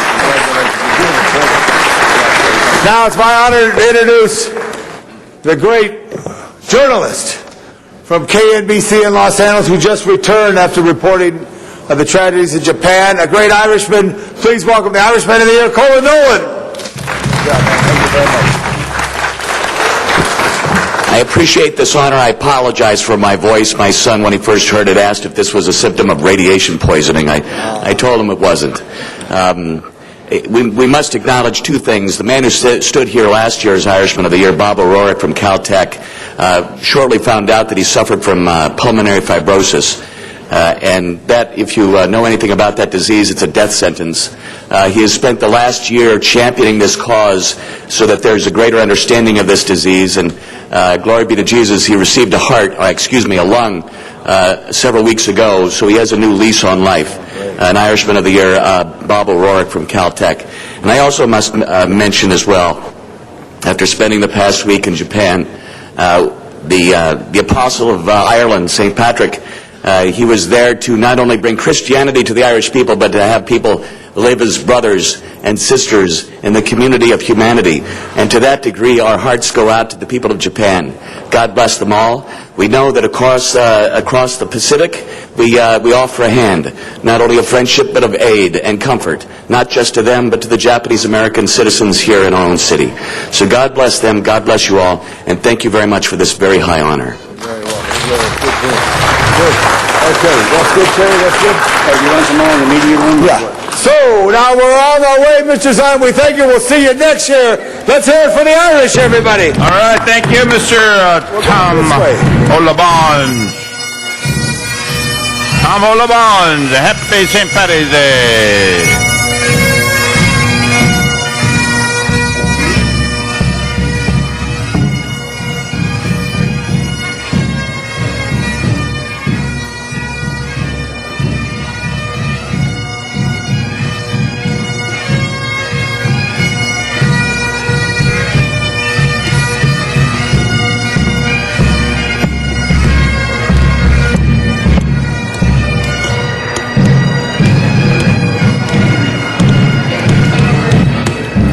Thank you very, very much for that great presentation for St. Paddy's Day and Mary Patterson on her way out back to the American City Canoga Park. All right, we have a request from Councilmember Wesson on number 25, colleagues, for reconsideration on number 25. Can we see the roll open for number 25 reconsideration? Please open the roll. Close the roll, tabulate the vote. 14 ayes. All right, we will now call number 25 special. We'll put that on the special calendar. And we have one more presentation, actually two more presentations from CD7. CD7, World Kidney Day, and MED Awards. CD7, Mr. Alarcon. Just get real close, because... Mr. Alarcon, you are now for the two presentations. Thank you. Council members, actually my two presentations are citywide presentations.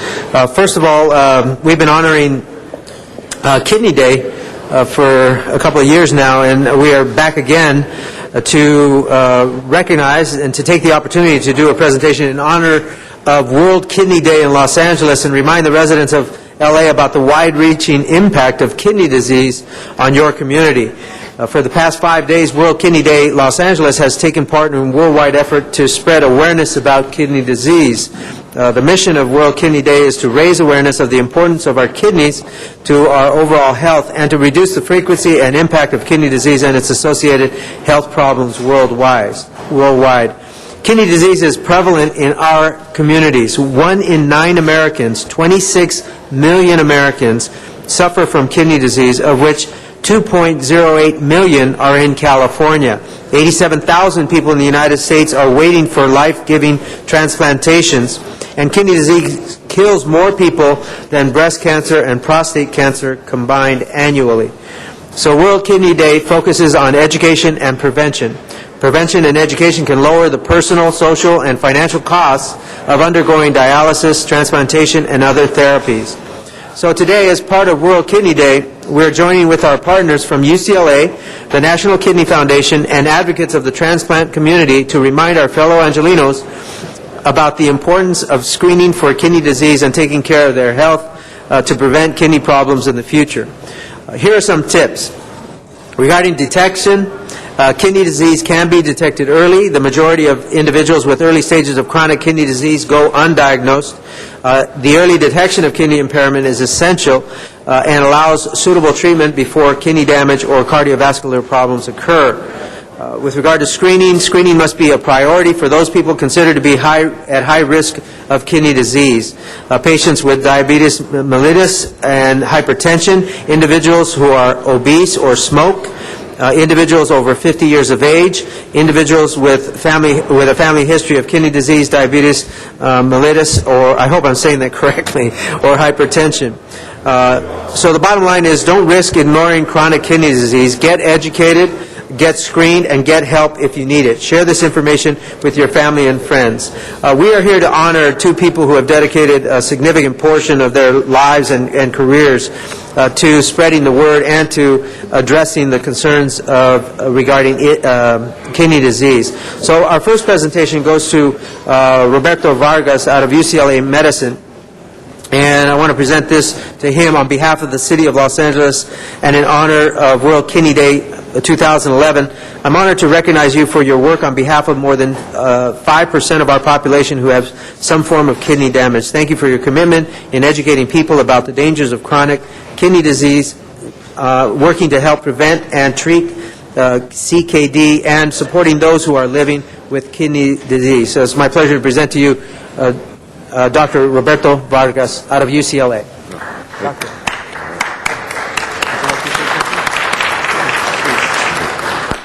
Thank you, Councilman Malakon, and other council members here. I'd like to briefly just also thank the members of the Building Bridges to Optimum Health for Chronic Kidney Disease Collaborative. I stand here before you actually as a representative of a community collaborative. It's an academic and community collaborative that's been working over the past 5 years to help reduce the burden of chronic kidney disease. That collaborative was founded by members of Charles Drew University, UCLA School of Medicine, the National Kidney Foundation, an organization called Healthy African American Families, as well as local members of the kidney community here in California. As the council member has mentioned, kidney disease is a serious problem here in Los Angeles as well as nationwide. The good thing about it is that when the kidneys fail, although people cannot live, we, through medicine, can transplant people or offer them dialysis, and that's life-saving therapy. The bad news is that not everyone actually gets the transplants that they need, and oftentimes those individuals who have to live on dialysis have a very hard quality of life. Kidney disease, in particular kidney failure that requires kidney replacement therapy, transplantation, and dialysis, affects 500,000 people in the United States. 100,000 of those people are suffering from this, from diabetes and hypertension, conditions which we have known for a long time how to treat. And our hope is that through our efforts we'll be able to reduce this burden in the nation as well as here locally.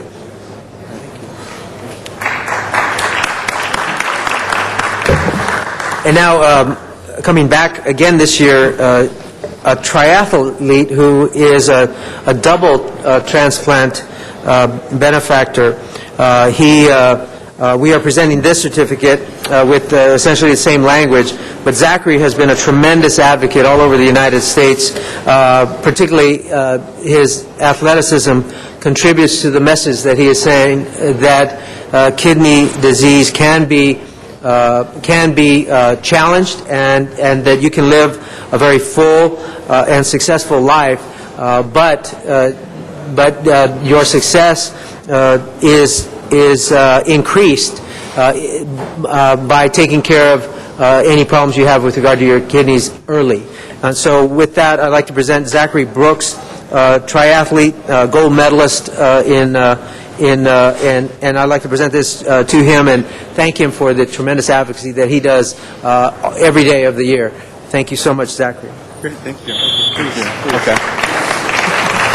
Thank you, Councilman Alarcon. Nice to see Eric Garcetti and other people again. Herb Weston last year spoke, and I appreciate him sharing his story. It was great to be a part of the Nowruz celebration and so forth. As the councilman said, I'm a two-time kidney transplant recipient, one from my mother, one from my father, and that's what I wanted to talk about today. Because of that, I've been able to compete at the U.S. and World Transplant Games. I'll be competing this summer in Sweden, in Gothenburg, Sweden, so hopefully I can win a medal as I have at the U.S. Transplant Games. But more importantly, I'm only here because of my parents who decided to donate kidneys to me 8 years apart.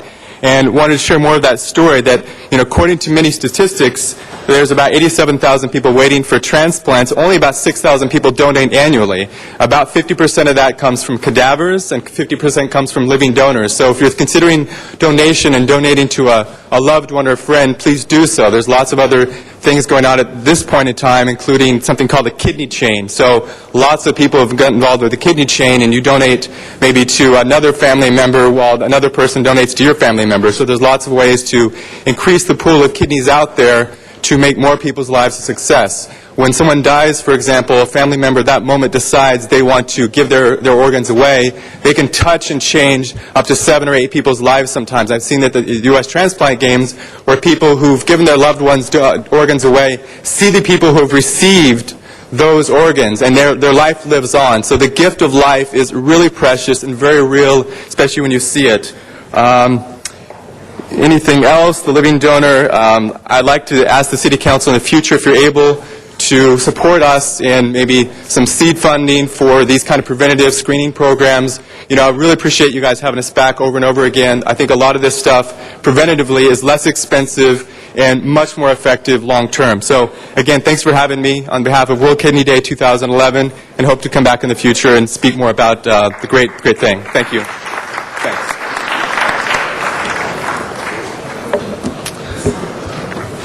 Thank you. As you can see, these are tremendous advocates on the issue of kidney disease, and we owe them a debt of gratitude for the quality of lives that they have impacted. And we appreciate them coming to City Council each year to remind people, take care of your kidneys. Thank you. Okay, thanks again. Thank you very much, and I believe Mr. Alarcon has a second presentation as well. I'd like to recognize him again at this time.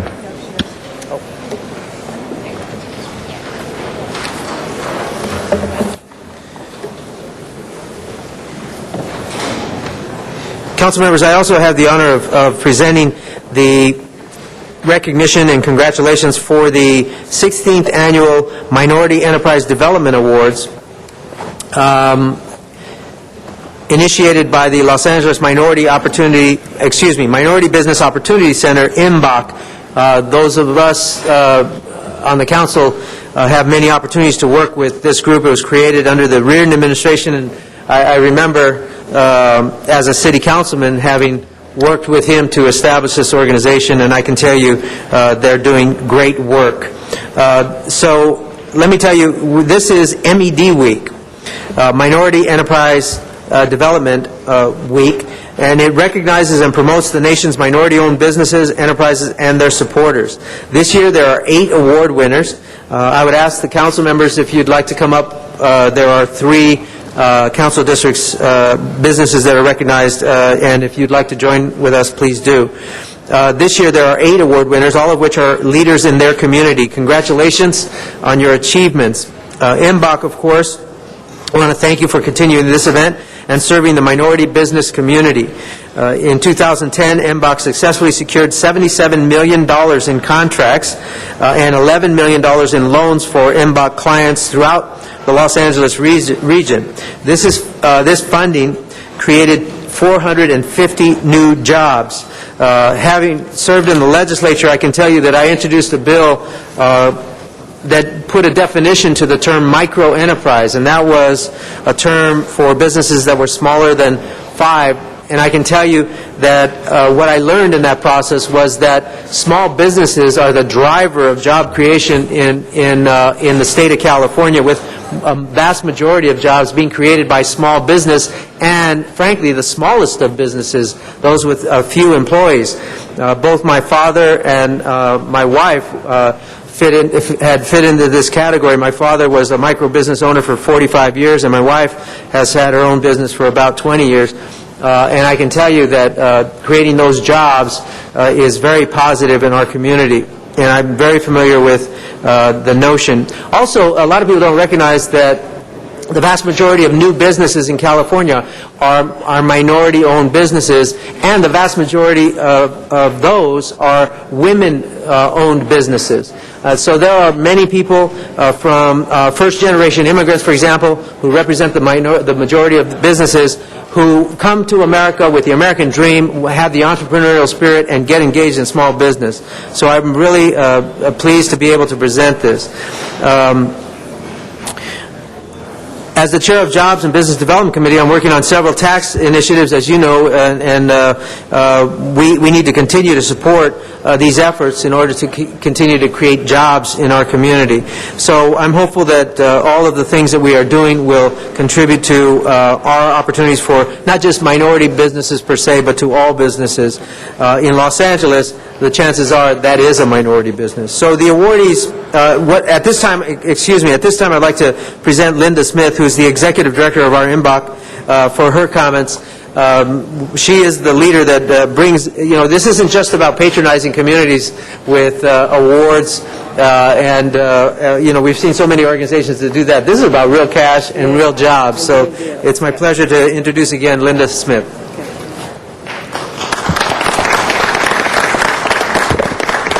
Thank you so very much. I want to first thank Council President Eric Garcetti, Council Member Alarcon, and the rest of the council members for allowing us to present our 16th annual Met Week winners.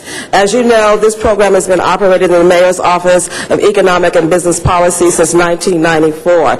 It's a federal program funded by the Minority Business Development Agency, MBDA, but it does require a local match. So I want to thank you and extend my appreciation and the minority business community appreciation for the City Council year after year investing city resources to match federal resources to continue this program.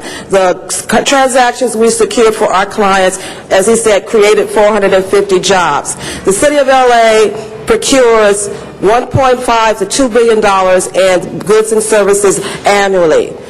Barely 15% are awarded to local businesses, and less than that to minority and women-owned businesses. So I want to applaud the City Council for the tools that they've done recently, the local ordinance for local businesses, the bid ordinances, the mayor's directive to create the business inclusion plan with the goal of increasing that to 25%, because we have the opportunity to create our own stimulus package by spending more of our dollars with local minority businesses. Again, I thank you. Yes.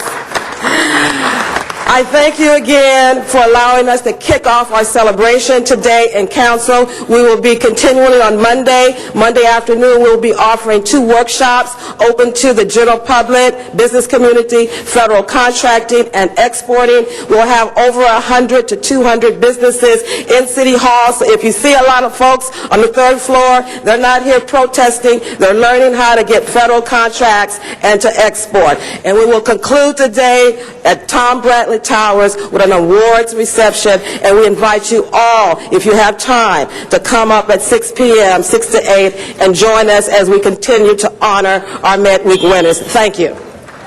Thank you very much. Mr. Alarcon. Now, if I could present the awards very quickly.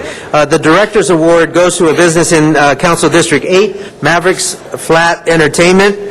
I think my sisters used to hang out there many years ago. So I was very pleased to learn about the rejuvenation of Maverick Flats. Congratulations.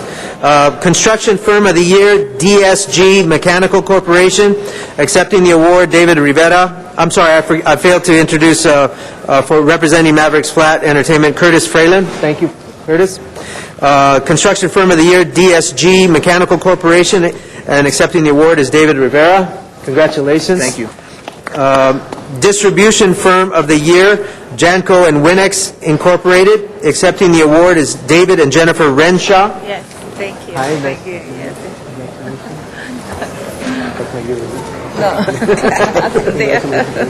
He's taking pictures. The husband is taking pictures. David is taking pictures. That wasn't David that I shook hands with. There you go. Okay, 1 second. Okay, thank you. Green Firm of the Year goes to TIG MLLC, Again. accepting the award Alvaro Villa, located in CD12. Join us.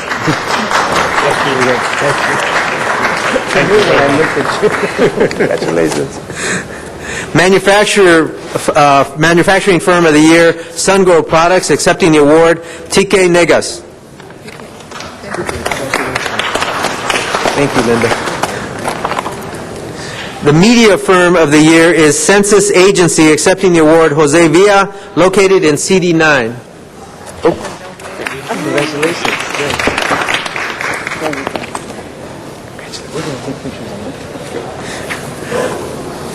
Professional Services Firm of the Year is Vobecki Enterprises, Inc., accepting the award Bianca Vobecki. Congratulations. And the Technology Firm of the Year, Trinus Corporation, accepting the award, Sanjay and Harshada Kucheria.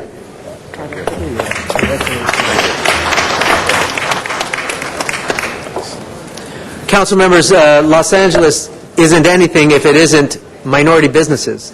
You can go into any community and find that minority businesses have grown incredibly over the past 20 years, largely due to MBUC. And I want to thank Linda again for the tremendous job that she does to help businesses. This is the most difficult time. The last several years have been the most difficult time probably in the history of the city in terms of developing financing opportunities for the projects and businesses that need to be stimulated to create jobs in our community. So we absolutely appreciate the work of MBOC, and we will continue to recognize those businesses who have successfully used the programs that we have in place. We will be taking pictures in the back. If the council members who represent these companies in their district want to join us, please do. Thank you.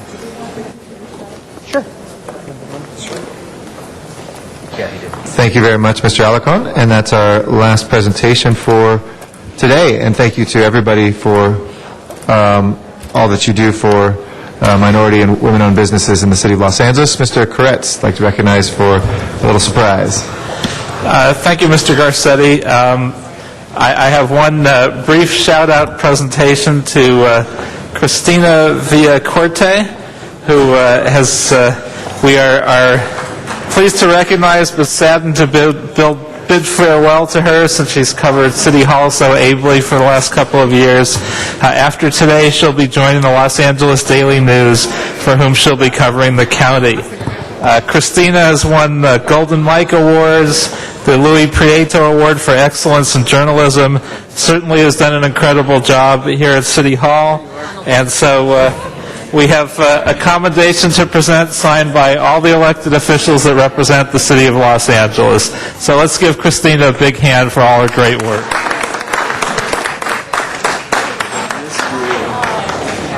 Oh, my goodness. Congratulations, Christina. We know you won't be very far gone. You're going to do a great job at the Daily News, I know. And we'll see you hopefully sometimes in the city and certainly over the county. So congratulations and thank you for all you've done to make sure that the light is shined here at City Hall. With that, we'll go to item number 32. We'll take that out of order. I'd like to invite Arnold Sachs forward. After Mr. Sachs is Mr. Sachs twice, so it's just Mr. Sachs. Mr. Sachs, would I come forward on 32? There's been a request to take that out of order.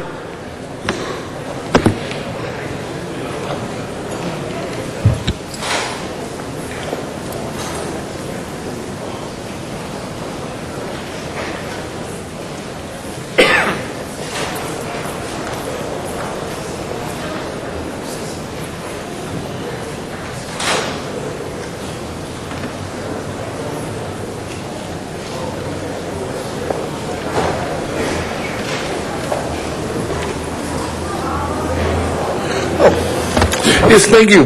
Good morning, Arnold Sachs. My question regarding this is paragraph 5. You want a fair market value of this land for $5 million, over $5 million. Fair market value. What was the fair market value for the CRA project in Hollywood? Like, was that $800,000, Mr. President? So I'm just wondering how projects are considered for fair market value. An item in Hollywood, a property in Hollywood, goes for less than $1 million. Items, property in South Central LA with our redevelopment agency goes for over $5 million. It's a fair market, but for who? Thank you. Thank you very much. Ms. Perry, did you want to speak on this or just take a vote? Well, we can let it go through. Okay, all right. We'll go ahead and then please open the roll on 32. Wait, as amended. As amended, excuse me. 32A. Amended without objection. Please open the roll on 32. Close the roll and tabulate the vote. 13 ayes. All right, that is approved. If we can move to suspend the rules to send that right away for signature because of a timeline. Please open the roll. I'll move to suspend the rules, close the roll, and tabulate the vote. 13 ayes. Has been approved. We can send that right away to the mayor for his signature. Forthwith items usually go to the mayor at the end of the meeting. This has a time, there's a time necessity on this to send it right away. With that, we'll go now to our general public comment, and Dr. Clyde Williams is our first speaker. He'll be followed by Michael Simon. Good morning. Dr. Clyde Williams, 4115 Barrett Road, El Sereno, Northeast LA. State Route 710 continues. They've started their scoping sessions.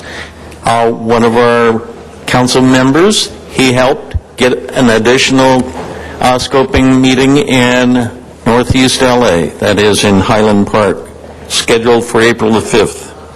So, what is this monster? No one seems to know. It covers 100 square miles, but there's no project.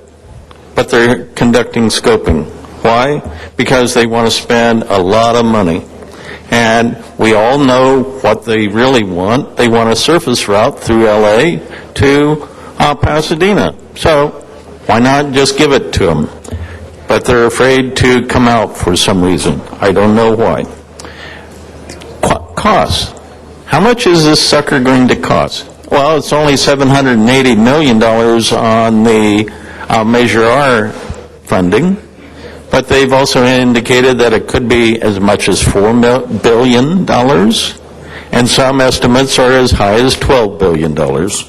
So that works out to, in 100 square miles, a lot of money per square mile that could be better used for, as the Bus Riders Union once said, one less tunnel, 1,000 more buses. 1,000 more buses. What we could do in the way of increasing mobility, reducing congestion, and perhaps including things like congestion pricing on Huntington Drive, Figueroa Valley, and a few others.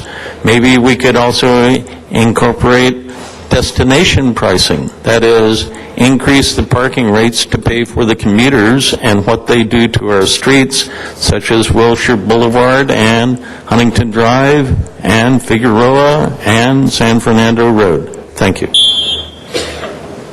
Michael Simon is our next speaker. Thank you, Mr. Simon, for your patience. And Arnold Sachs will follow after that. Good morning. Good morning. Good morning, honorable council members. My name is Michael Simon, and I am the co-owner and developer of the PAB project LA Reflection. What you have copied before you is a brief history of setbacks that took place during the course of development, a timeline and examples to support history. As you may know, the City of Los Angeles' architectural and mechanical miscalculations and modifications of the pollution control unit, which is essential for a kitchen, took place before possession. As a result of this failure, with others listed before you, transpired in breach of lease, breach of client enjoyment, breach of accord, and led to an improper filing of lawsuit. I ask you to look at the timeline to point out a few key points. Before possession, about 4 months took place in order to resolve this issue, and by the 6th month, through the God-sent assistance of the Honorable, from the Honorable Council Member Jim Perry, we were ordered to have a resolve. Due to this setback, we received possessions 2 weeks before the set opening date on the lease in mid-February, and the opening date was set for March 1st of 2010. 2 weeks after March 1st, 2010, we're given the go-ahead to do the tenant improvements. By July of 2010, we were told to move the location again and had to remodify the location for the PCU. In September, we received a 3-day notice of eviction and had to go through an unlawful detainer court trial, which stated failure to open on March 1st. Our objectives for the project of LA Reflection is not only to create an establishment for the City of LA to be proud of, but to create and produce jobs in an enterprise zone where we're in an economy where people are struggling to find food on the table, and also bring revenue to support programs for underprivileged and low-income families. As you may know, one of the co-owners is George Azarian. For 45 years, he has done extensive community work to benefit the underprivileged. In order to complete this project, we ask for no interruption and... Can I finish your sentence? Yes. We ask that the date stated on the lease for March 1st be deemed as non-applicable, and that we set in a new date so that we don't get another failure to notice and defend ourselves again and go through the whole thing all over again. Thank you. Thank you very much. Appreciate your comments this morning. Arnold Sachs is our next speaker. After that is Judy Redmond. Thank you. Good morning. Arnold Sachs. Good morning. Maybe some of you might have read a couple of weeks ago before the election, mailer lists dead people as Parks campaign supporters. The Political Action Committee that created the mailer, Englander, Knabe, and Allen. So I was wondering, this Mr. Englander, who is taking over for Mr. Smith's seat, is that any relationship and what he'll bring to this marvelous body? That being said, congratulations, Mr. Smith, on all the parks that were created in your district. How much money in Quimby funds was used to create those parks? I doubt if any Quimby funding was using. So what the hell's going on with all the Quimby funds that the city has in its account? That being said, congratulations to the City Council for all their action they took regarding the contracts at LAX. By the way, they were thrown out again. So all your talking and how wonderful and this and is great, the best thing since rolled toilet paper, got thrown out again. And congratulations on your passage of limiting cell phone usage. The pension board just gave a 7% raise to 10,000 retirees of the police and fire department. So how many cell phones have to be turned off to make up the 7% raise? According to the mayor, if a freeze had occurred, it would have saved the city $4.8 million. According to the head of the agency, it would have saved $200,000. Now let's do some little bit of math. 10,000 employees covered, more or less. If you save $200,000, that's $20 an employee per year. That doesn't sound right. And if you save $4.8 million per year, as the mayor would have requested, that's about $400 per year per employee. So if you have people running departments or agencies that don't know what the hell they're talking about, what's that mean for the public? Thank you for your time, answers, and attention. Judy Redmond is our next speaker. After that is Crystal McMillan. Thank you for your patience as well. After Ms. McMillan will be Barbara Lott Holland. Good morning. Good morning. My name is Judy Redmond, a member of the Bus Riders Union. The MTA is currently proposing another round of steep cuts to bus service, eliminating 11 bus lines completely and reducing or truncating 7 others after an already devastating transit fare increase of 142% in the last 3.5 years. What other entity gets away with raising the price and giving us less? The MTA's board response is that massive fare hikes and bus service cuts are a matter of efficiency. This is no more than dogmatic jargon of a bureaucracy unaware of its constituency. The board responds to the anguish of low-income and working-class transit-dependent people by saying there are alternative bus routes. In my neighborhood alone, the Crenshaw Corridor, 4 bus routes will be eliminated. Yes, there are alternative bus routes if extensive walking, waiting, making excuses why you missed a connecting bus, or fearing for your safety and that of your family is acceptable to you. The board also cites cost as a factor. The MTA is not broke. They have an increased budget due to Measure R revenue, which they chose to spend on rail, favoring the comfort level of middle and upper class suburbia over the majority of transit riders, 85% who are of color. When did transportation revert to being a privilege controlled by the whims of an out-of-touch bureaucracy? When did it become acceptable to ignore transit riders' human and civil rights to safe, affordable, relatively convenient mass transportation, all in the name of efficiency? It is not acceptable. I ask council members to show leadership and persuade your colleagues to vote no on these racist service cuts in the name of justice. Thank you very much, ma'am. Crystal McMillan is next. After that, Barbara Lott Holland. Good morning. Good morning. My name is Crystal McMillan, and I'm a member of the Bus Riders Union. This summer, as Judy Redmond said, the MTA is planning to eliminate service on 11 bus lines and shorten service and truncate 16 others. They have another series of profound service cuts planned for December of this year as well. I know what this means to a bus rider. This means that instead of being able to take one bus all the way from my home to my work, I suddenly will have to take 3 buses. This means that my commute will go from an hour to an hour and a half. This means that I suddenly have to find a way to afford a more expensive Easy Pass because crossing bus lines is going to make my commute cost a lot more.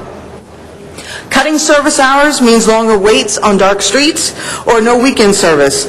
Not everyone who takes the bus only travels Monday through Friday or only at rush hour.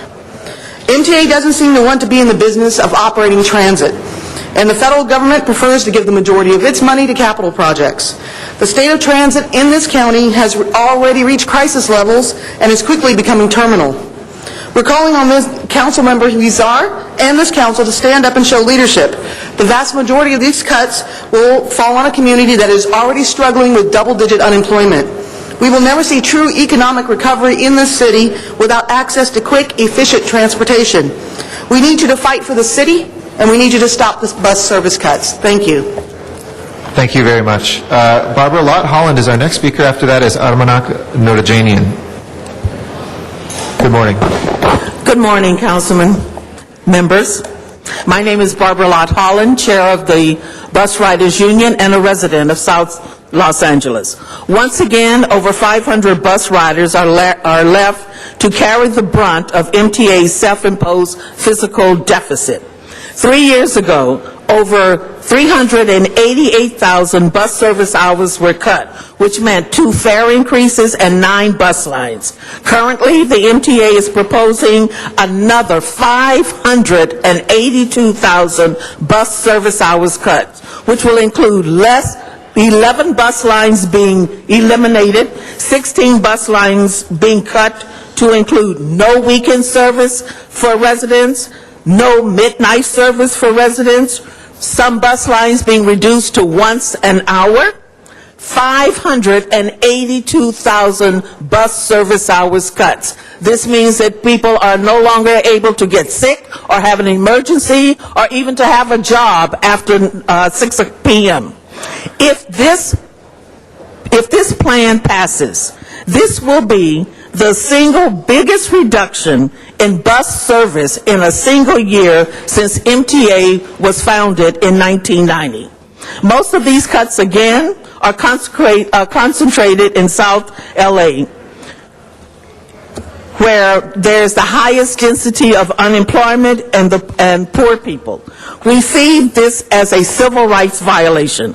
Public services are being eroded daily, and the working class and people of color are being the hardest hit with less education, employment, housing. And now we have transportation, which is a lifeline to opportunities and stability. Mr. Huizar, as member of the MTA board, as well as other councilmen, we are asking you to vote no on these service cuts. Thank you. Thank you. Our next speaker is Armanak Noorajanian. Phyllis Doherty will follow Mr. Noorajanian. Is Mr. Noorajanian here? I don't see him. We'll put his card aside for now. Phyllis Doherty, if you'd like to come forward. After that is Charles Brister. Good morning. Good morning. Phyllis Doherty with Animal Issues Movement. First of all, I want to thank you so much, those of you that collected for the Japan disaster yesterday. We did see you on television, and it was wonderful. We saw Councilwoman Perry out there early freezing, and we really appreciated it. Usually when I send you something regarding animals that I've written, I just send it to you by email, but this is something that I want to bring to you and also to make your viewers aware of. There hasn't been much said about the situation for animals in Japan during this disaster. And so there is something on opposingviews.com that will tell people who they can contribute to if they wish to in Japan, because there is no way to get into that area. And all relief efforts for animals is going to have to be done from Tokyo. It's going to be costly. The animals are going to have to be taken out by helicopter, what ones have survived. And there won't be that many of the over 1 million people that lived in the area that was completely annihilated. Probably 35% of them had pets, and very, very few survived.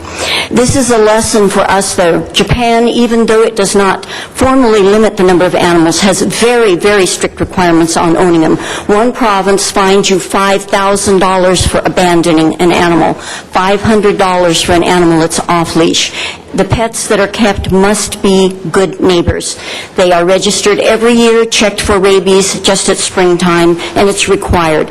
I'm here all the time speaking to you about keeping up animal control forces in the event of emergencies or a disaster. This is an example that we can follow. Disasters aren't disasters until they happen. We must license because licensing provides a census that will let us know how many animals we need to evacuate should we have a disaster like this in our area. And it also maintains rabies controls. You're not seeing packs of dogs in this area, the emergency area in Japan. We need to have our city in that condition also. Thank you. Charles Brister is our next speaker. After that is Noel Weiss. Good morning. Good morning.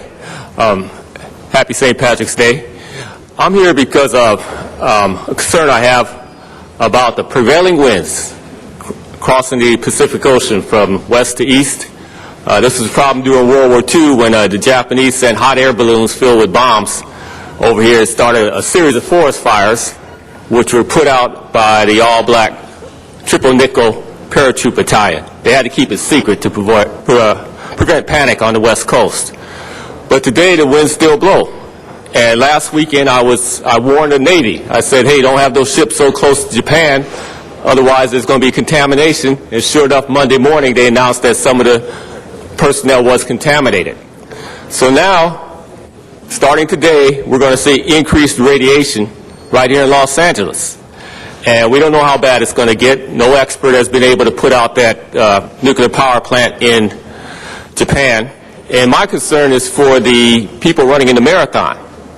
You know, they're going to be out there breathing in that air 2 to 4 hours. There's going to be precipitation dropping radiation down on them. We don't know how serious it's going to be, but at least they should be warned.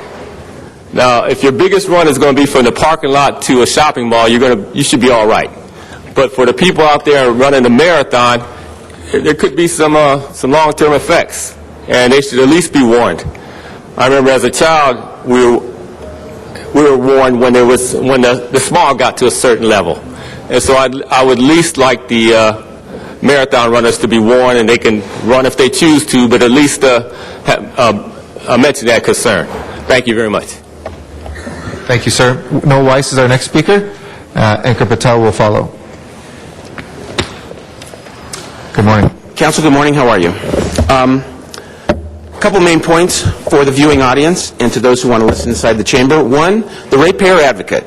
We are now at the point when it was passed. We need to put some meat and potatoes on this bone. I'm looking for leadership somewhere on this council, not to wait till the last minute, which is usually what you do.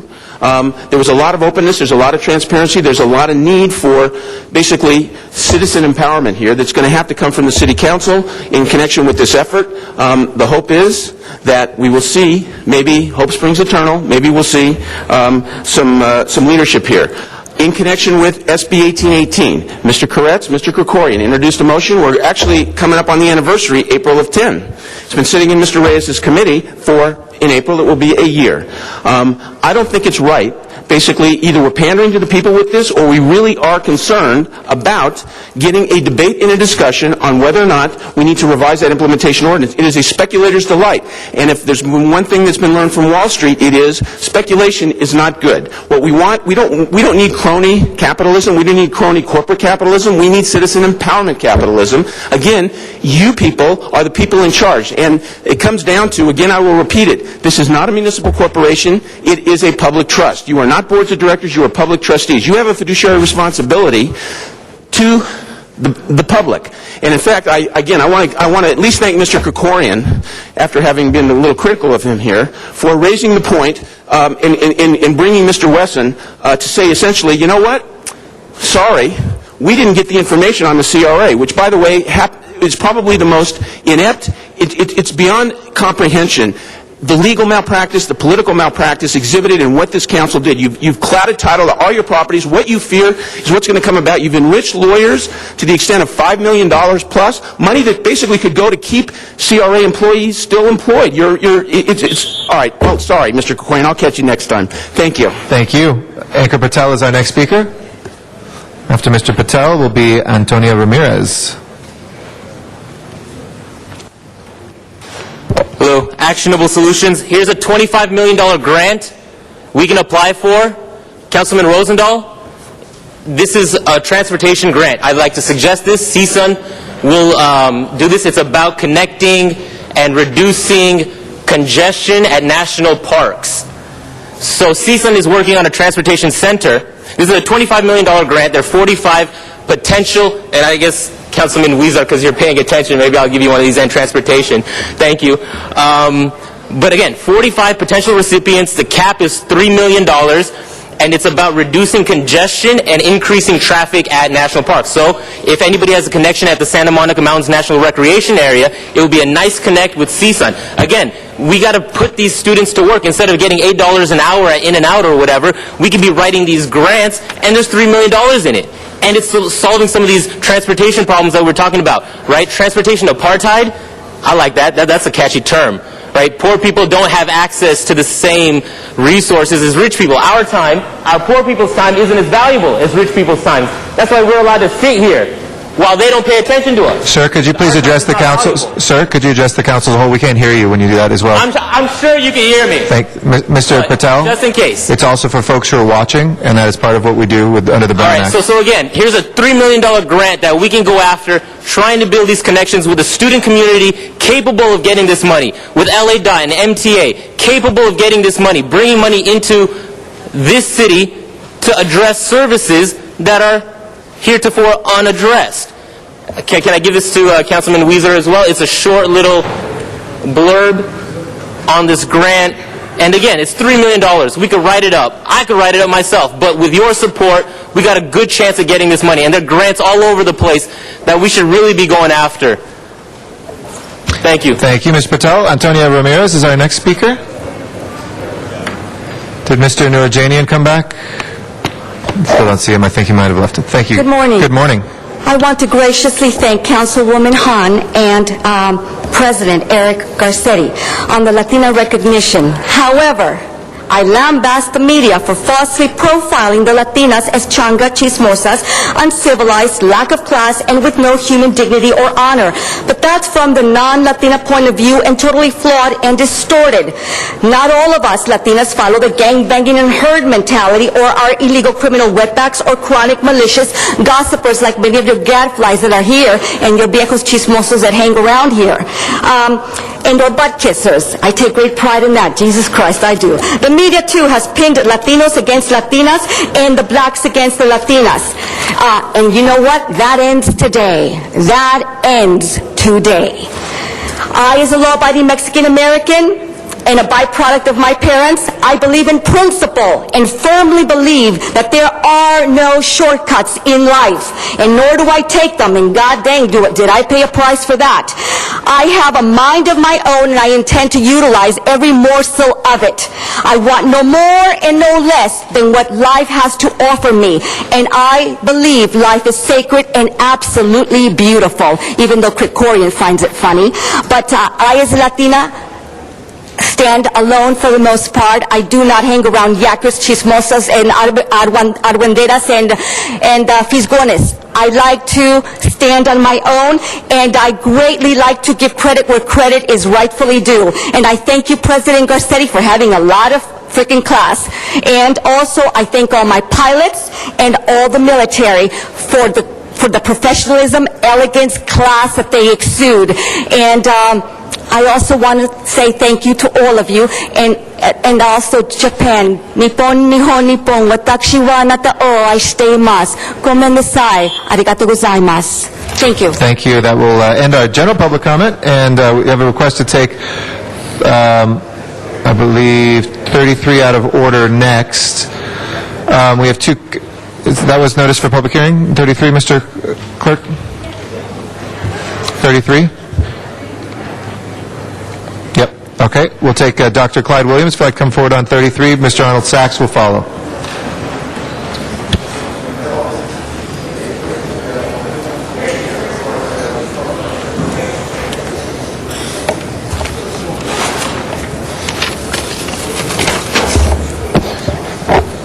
Item number 33, Dr. Clyde Williams, 4115 Barrett Road, El Sereno, Northeast LA. Isn't this an MTA project? Don't they have the money? Yesterday and the day before, MTA said, well, Mr. Labange's development of the Wilshire Boulevard can be done by the Measure R funds that are locally returned. Why can't we have locally returned Measure R monies spent for doing the upgrade of the crossing? Thank you. Thank you, Dr. Williams. Arnold Sachs is our next speaker.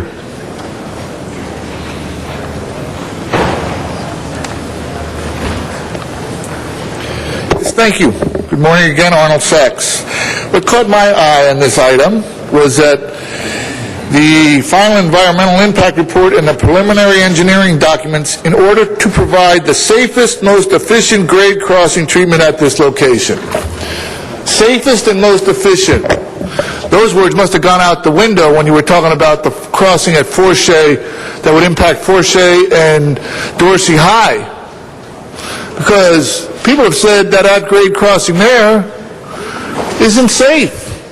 Do you realize that Councilman Park spent more time discussing the naming of this project, whether it was going to be called the Expo Line or the Rose Line, than he's actually spent discussing the safety at Dorsey and Forshey, the crossing that impacts Dorsey and Forshey. So we know that this will be efficient, but will it be safe? Well, it's efficient at Dorsey, but is it safe? Thank you. That will close our public comments on item 33. We'll now prepare the roll on this item and tabulate the vote. 11 ayes. Okay, that is approved. Next, we'll go to public comment on item 2. Dr. Williams, if you'd like to come forward on item number 2. We'll do forthwith on 33 without objection.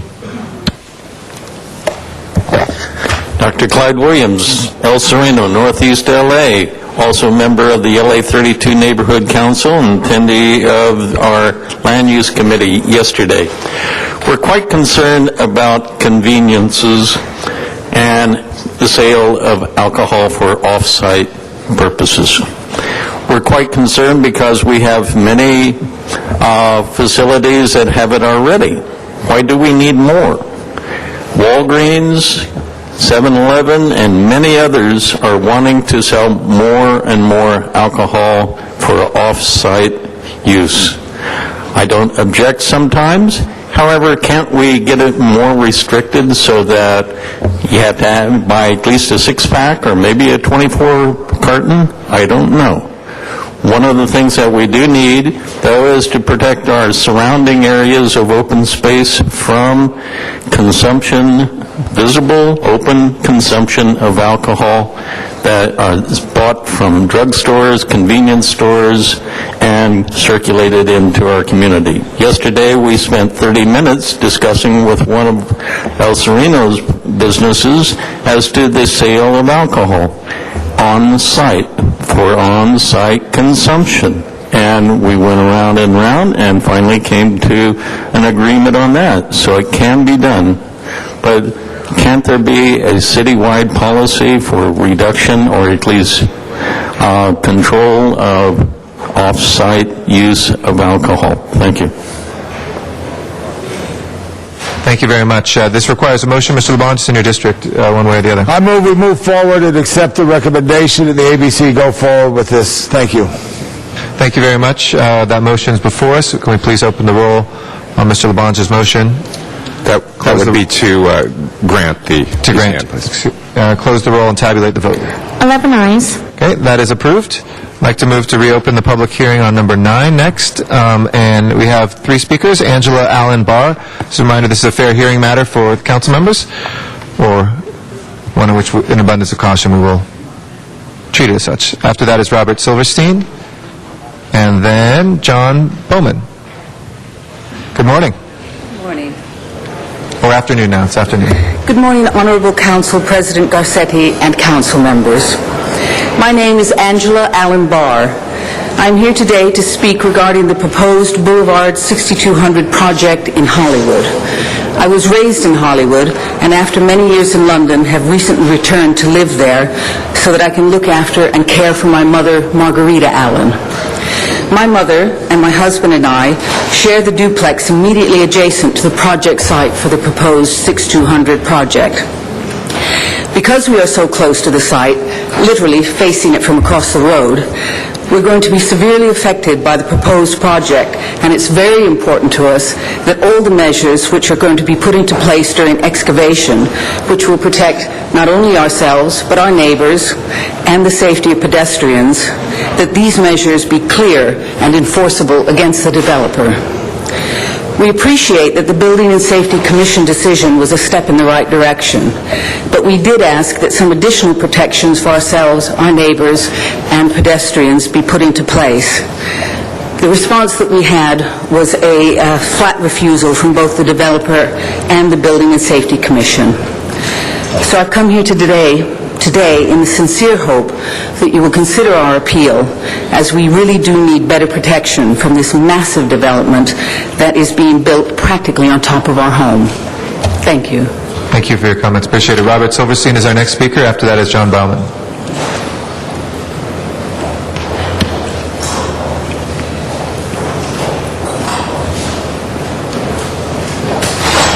Thank you, Honorable Council President and council members. This is our fair hearing, and we were supposed to have a hearing before Plum, and that we had some procedural problems with that, so normally we're allotted 10 minutes for our hearing on an appeal. I don't think I'll need more than a few, but I think the 1 minute and 45 seconds won't be sufficient.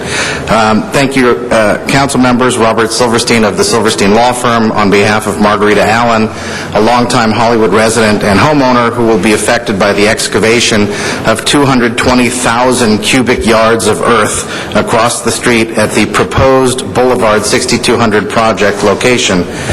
Based on recent news information, it is not even clear anymore whether this project is going forward. But if it is, then the project would occupy several city blocks, and the massive excavation in particular calls for carefully worded mitigation measures to make sure that my client, other neighbors, and members of the public are protected. We have requested specific language that the Building and Safety Commission substitute for the existing condition number 3 in its decision. That would provide 4 important protections which, contrary to the claim of the Clarette's Council and Building and Safety Commission staff, are not fully addressed in the existing haul route conditions. The 4 protections are, number 1, repudiation of language in the supplemental EIR that states that there will be significant noise from hauling trucks lining up on Gower Street as early as 7 a.m. Not only should the condition in the city report state that haul trucks shall be staged on-site only, but the community, which will endure months of hauling noise, should be further assured by adding this language, quote, "and no haul truck shall be allowed to idle or park along Gower Street, Argyle Avenue, Carlos Avenue, or Vista Del Mar Avenue." The testimony of our expert, which was attached to our November 20, 2010 appeal letter, shows that the characteristics of such trucks warrant prohibition against idling and parking haul trucks on the adjoining residential streets. 2, our appeal letter asks that prominent signs inform residents of the ban on trucks idling or parking on adjoining streets and provide a hotline number. Clarette and Building and Safety staff say that the one standard sign posted at the entrance to the construction site on Hollywood Boulevard will be adequate. This is not a typical hillside construction project. It encompasses multiple city blocks, and there can and should be signage posted on all perimeter walls of the construction site to inform residents of their rights, instead of one sign located far from the residents who might need to get a noise, dust, or other construction issue resolved. This condition requires minimal effort to protect Mrs. Allen and the community, yet the developer, Clarette, and city staff have refused to implement it. 3, our appeal letter asks that Saturday hauling operations commence at 9 a.m. instead of 8 a.m. We informed the Building and Safety staff of a discrepancy in the materials before the Commission. The staff report recommended that hauling operations be allowed from 9 a.m. to 3 p.m. Monday to Friday and 8 a.m. to 4 p.m. on Saturdays. Elsewhere, the staff report stated that trucks shall not arrive at the site earlier than 9 a.m. Given the proximity to residences, The Saturday hauling start time should be made to conform with the staff recommendation that trucks shall not arrive at the site earlier than 9 a.m.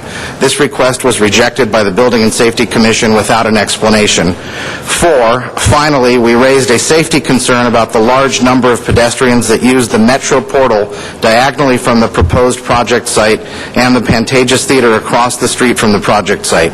The Commission's report has a standard condition that the developer provide a flag person at each entrance to the project site.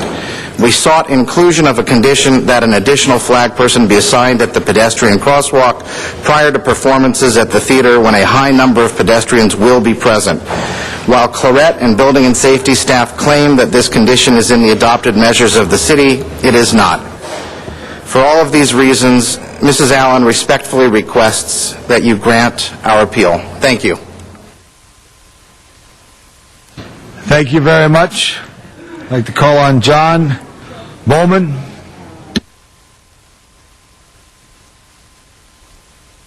Members of the City Council, my name is John Bowman. My firm represents Claret Hollywood, LLC, the developer of the Boulevard 6200 mixed-use project in Hollywood, which we anticipate will be under construction in the very near future. The appellant in this case contends that the Board of Building and Safety Commissioners erred and abused their discretion because the board did not adopt certain specific measures that the appellant had suggested.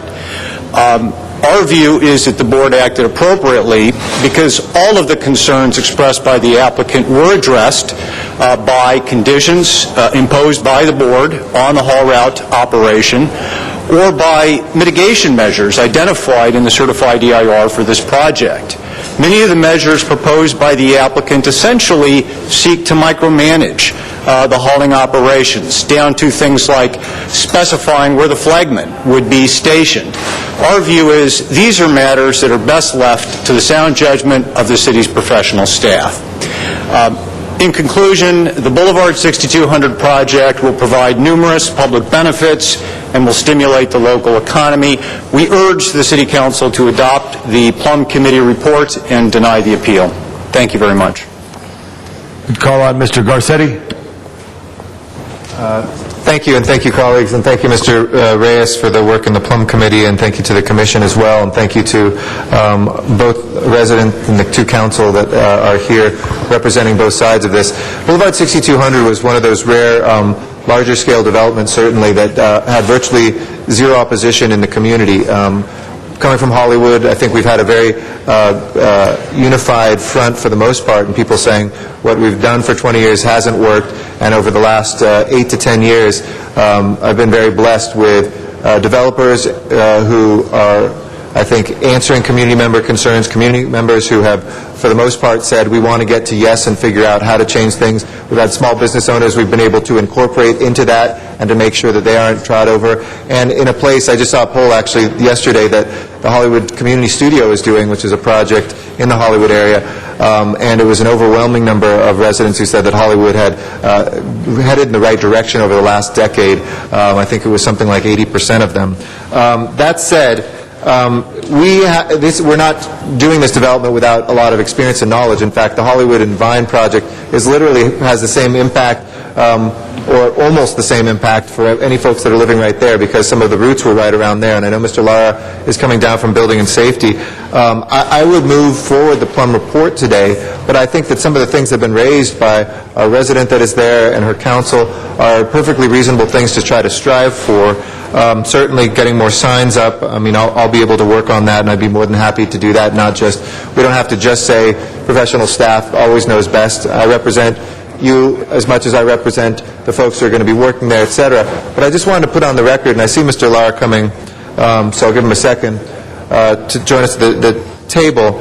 Are the hours that were brought up, for instance, on Saturday, 8 a.m., Hollywood is a pretty dynamic place by 8 a.m., were these the same, are these the same time frames that were used over the 4 or 5 years of construction and pre-development that went on for the Hollywood and Vine project, just literally across the street from the same place as well? Basically, yes, they are, Council President. Okay. So that gives me some reassurance that we were able to, even for the resident that was there who experienced that, as well as others that were in the area. And for a long time, we didn't have residents in Hollywood right there on the boulevard, which was one of the things that was too bad about it. But we've had some residents that have been there a very long time, and I'm sensitive to that. Also, there were safety concerns about pedestrians in the Metro Portal. Well, Hollywood and Vine was built just on the Metro Portal. Isn't that correct as well? Yes. And were we able to accommodate pedestrian concerns? And this is now across the street or up to 2 or 3 blocks away from the portal. Are you confident that Building and Safety was able to address those pedestrian concerns in terms of safety and getting in and out of the subway when we were actually constructing right on top of it? Yes, we work closely with DOT on those issues, so we coincided both sides of that issue, and we pretty much straightened that out. I would move then that we move forward with this. I think these are reasonable concerns that I can address as a representative for the area. We don't know what will be happening with the development of this, but I do know that it's entitled, ready to go, and we've got a lot of different pieces of funding that I think make this something which is actually, when people are saying shovel-ready, we're talking about 1,000 apartments, retail space, backed by the community, every single neighborhood council unanimously supporting this. It's something that's important for us to move forward, so I'd ask for your support today, but that doesn't end the conversation. I appreciate the comments that were brought up. I'll set up something through my office, see if we can work through the issues on signage, go over those pedestrian plans. I think the hours, if they mirror what we have done before, have a good history of a track record of working within the neighborhood, but you have my word that we will work on that to make sure it's accommodated in the neighborhood as well. Thank you. Thank you very much, Mr. Garcetti. There are no other speakers in the queue. Mr. Clerk, at this time, will you open the roll? Close the roll. Tabulate the vote. 11 ayes. 11 ayes. Forthwith, please. Forthwith. Next item. Mr. President, that brings us to item number 25, called special for Councilmember Wesson. Mr. Wesson, the great councilman of the 10th District. Mr. President, for clarification, there is an amending motion, 25A, Wesson Hahn, that has been circulated. Yeah, and I just want to ask that we vote for the committee report as amended. Mr. City Attorney, your advice, please. Public comment should be reopened because of the amendment. Mr. City Attorney, could I have a 1-minute public comment since I have multiple cards? Thank you very much. At this time, I'd like to call on Beth Mueller. Beth Mueller. 1 minute. If you need a little more, please finish your sentence. Thank you. Thank you. Good morning, council members. My name is Beth Mueller. I'm with the Central City Community Church on Skid Row. With our 1 minute, I would like to just suggest to you that with the business source systems that are being redesigned and the request for proposals that will be offered for the contracts, that we would please have one located in Skid Row. There is one presently on 9th Street, but we're looking for one more in our neighborhood of Skid Row, so it's walking distance. We have a list of 25 different small business and entrepreneurial ideas that have come out over the course of several meetings with the commission and as they collected public comment for the CDBG budget. And there's a lot of talent and a lot of skill, and there are people who are in various stages of their small businesses. We would like to suggest that one of those, that the review process that looks over the request for proposals would include consideration of having one of these business source systems in Skid Row. Thank you. Miss Beth, if you want to say a little bit more, the city attorney advised me I'd have to add additional time to this. Are you taking other public comment? Yes, I am. There are other speakers on the same issue. Thank you, Beth. I'll let them speak. Yes, thank you so much. The city attorney corrected me. He wanted 2 minutes. I'll accept his correction. Edward Rice. Edward Rice, thank you. Followed by Noel Weiss. Good morning. I'm here to speak on item number 25, more specifically, item number... Would you please speak to the microphone? Move over to your right just a little. Thank you. I'm here to speak on item number 25, more specifically, the transfer of funds from the CRA to the CDD. This may be a good thing, but it's a sad day for me as a small business owner to hear that the CRA is going away, and especially that the community of Watts will no longer be benefiting from the services. I would ask that you would please not forget about our city. For so long, we have not gotten our fair share of the redevelopment dollars. I started in Watts with my first store. I went through riots. We picked up in the shopping center. We cleaned it up. We have one measly little shopping center, no, two, that supports our community. And I would ask that you not forget about Watts when you go through the redevelopment dollars that are designated for that community. As a small business owner, the CRA really helped me. I have benefited from agencies like the CRA, and it's just really sad to see them go. I would ask that this council consider Watts when they're redeveloping and reappropriating these monies. Thank you. Thank you very much. Mr. Weiss. Thank you, Mr. Labange. I want to empower the citizens of Watts. Janice Hahn, 2 years ago, August of 2008, got in the housing element, TOPA, Tenant Opportunity to Purchase Act. And a little quick story, what Herb Wesson did for the tenants back in 2007, $5 million as they were being evicted left and right in the speculation boom. Herb Wesson got, in 2 weeks, mind you, 2 weeks, he got $5 million for the tenants to be able to use that money to finance soft seconds. I did it actually through Chuck Tennant because Herb would not have listened to me, but he listened to Chuck. So the bottom line was, but where did that $5 million come from? It came from the CRA. Okay? It was just kind of sitting around there. Now, we're in a situation where this shopping center across from Janice Hahn's office, there's no reason, none whatsoever, that it can't be owned by the people. And there's no, and anybody looking or listening, just Google Market Creek in San Diego. Market Creek in San Diego, that is owned by the citizens. It's a lower income community of San Diego. It's owned 60%, and eventually it'll be owned 100%. Kind of like the Packers being owned by the people of Green Bay. Okay, so now here we go. This is an opportunity, the CRA being disbanded, and frankly, we're talking about what, $5 million for lawyers? That $5 million would keep people employed at the CRA that can help facilitate the ability to basically manage this transition in a way that's effective and citizen empowering. And that should be the theme. Basically, because once these people are empowered economically, they're going to be empowered politically. It's an opportunity of a lifetime, maybe a generation. It's not going to happen again. I think it's really important to put in place those kinds of programs and proposals, challenge the people, and you know what? We can get it done. Thank you. King Howard McGee.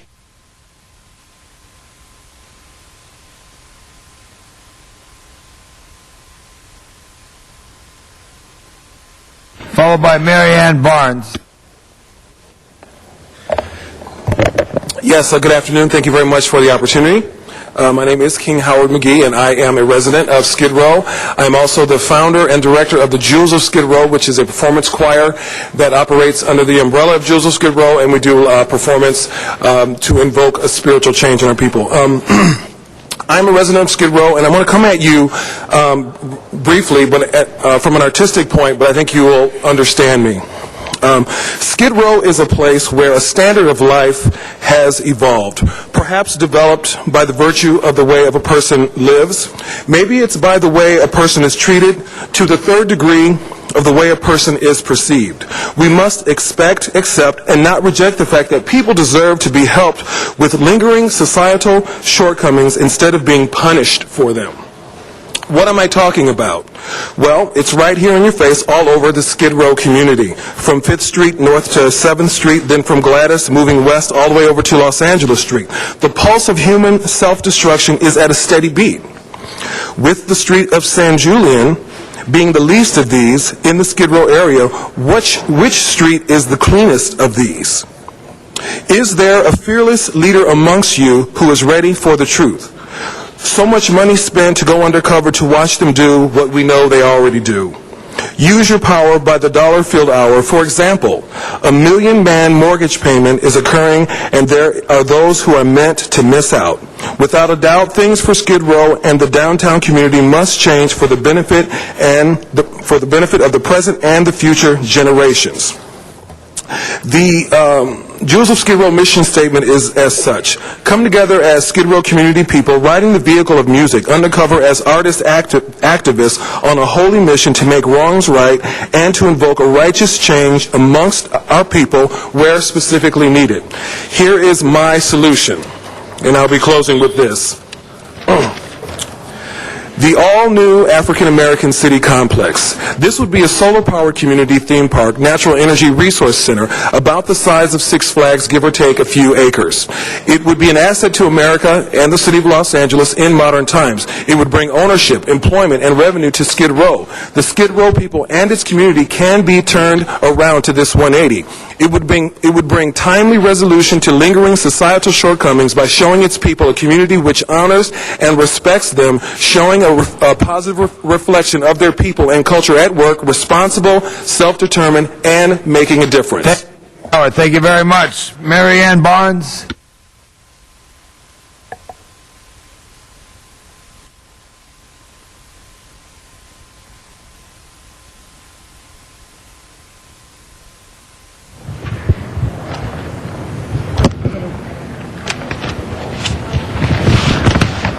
Hi, my name is Marianne Barnes, and I'm a member of a resident of the homeless community downtown in the 9th District, Central City East.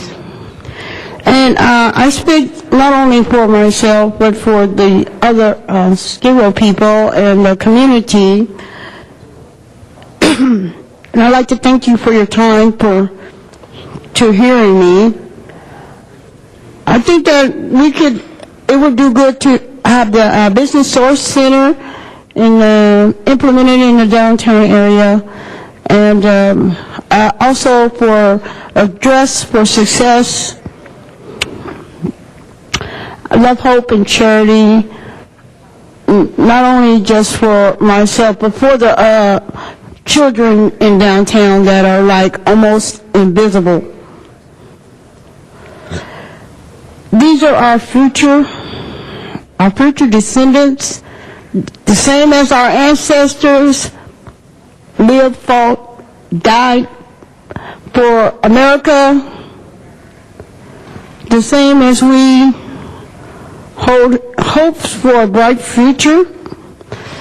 As each culture and creed gives celebration and thanks, for the great assets of this nation, I would like to give tribute and thanks to my own ethnic background and for withstanding until this day in this modern day America.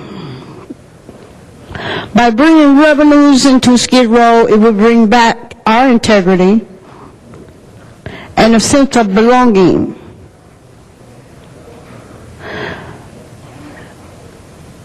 That's all I have to say.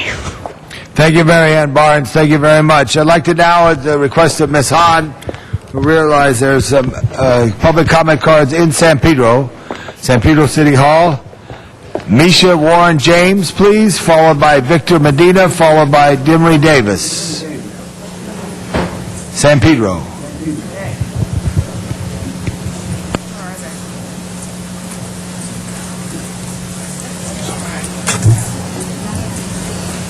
Go ahead, please. Okay, thank you guys for your You can time. identify yourself, please. I'm sorry? Your name, please. Oh, I'm Aisha Warren James. Oh, good. And I'm here Thank you. representing the Gang Alternatives Program. I am for the extension, but I am against the cuts. Without the extension, thousands of kids from socioeconomically disadvantaged areas that we serve will lose the services that we provide. The residents and children in these areas are already marginalized, and they grow up feeling anxious and helpless, and that's what we help with. I understand the fiscal emergency that the city is facing, but cutting programs such as GAP is not a logical answer to this crisis. Yes, cut the programs that are neither proven nor effective, but programs such as ours, you shouldn't abandon. The economic benefits to the city for cutting the programs now would save money. However, we would pay in the long run as we pay for vandalism, as we lose businesses, as property values go down and schools perform lower. We are going to have to pay for it, and it's best that we pay now as opposed to later. An ounce of prevention is worth more than a pound of cure. So again, I implore you guys to extend the CDD funds. I am against the cuts. Thank you for your time. Thank you very much, Maisha. Now we have Mr. Medina. Yes, Victor Medina with GAP. I'm here to let you know that behind me are my co-workers, and we're here to ask for an extension to continue serving 5,000 youth in LA with our services that we do. We let them know, we give them alternatives to gangs and give them skills they need to learn and choose a gang-free life. Within that, we also provide the communities so people can live within the areas that we provide our programs with a better quality of life and help them to choose a better life than what they have. We also do not surrender to any streets, neighborhoods, or schools that are within the gangs, because we never have and never will. So that's why we ask for an extension. I'm here also against the cuts. This is the future that we're talking about. These are kids that we're educating every day within our program for them to choose not to be gang, and we don't need money in order for us to continue. So I'm here to please and asking for no cuts to this, our future generation of students. Thank you, Mr. Medina. Now we have Mr. Davis. Good morning. My name is Demery Davis. I'm also representing the Gang Alternatives Program. It is imperative that you guys understand that these cuts, and as Victor mentioned, as Maisha mentioned, there's 5,000 kids that will be affected. These cuts not only affect these kids, but it also affects the community too. Because when these kids are out there and they have no hope, when they see vandalism, graffiti, there's no after-school programs for these kids to attend, they begin to realize that, hey, who's looking out for us? Where's our hope? So it is imperative that we at least have the extension to continue the program. We are in dire need. I understand that the city has a lot of cuts they're having to deal with. There's a lot of budgets problems that we're having, but to cut the Gang Alternatives Program would be a huge impact and a negative impact in the community, because we're not able to service what we know as our future, our kids. We have to keep our kids going. We have to give them that hope, because if we don't give it to them, they're not going to have it by looking at the walls of graffiti and not having that prevention in their classroom where they have hope to say, hey, you know what, I can be somebody, I can do things. So it is important, you guys, that you understand that we need to have at least the extension. And of course, I'm against the cuts, but we definitely have to have the extension. Thank you for your time. Thank you very much, San Pedro. Thank you, GAP, very much for that. Now I'd like to call on, is it Irene Carpenter? Ms. Carpenter? Leilani Zachary? General Jeff? If you could come to the microphone.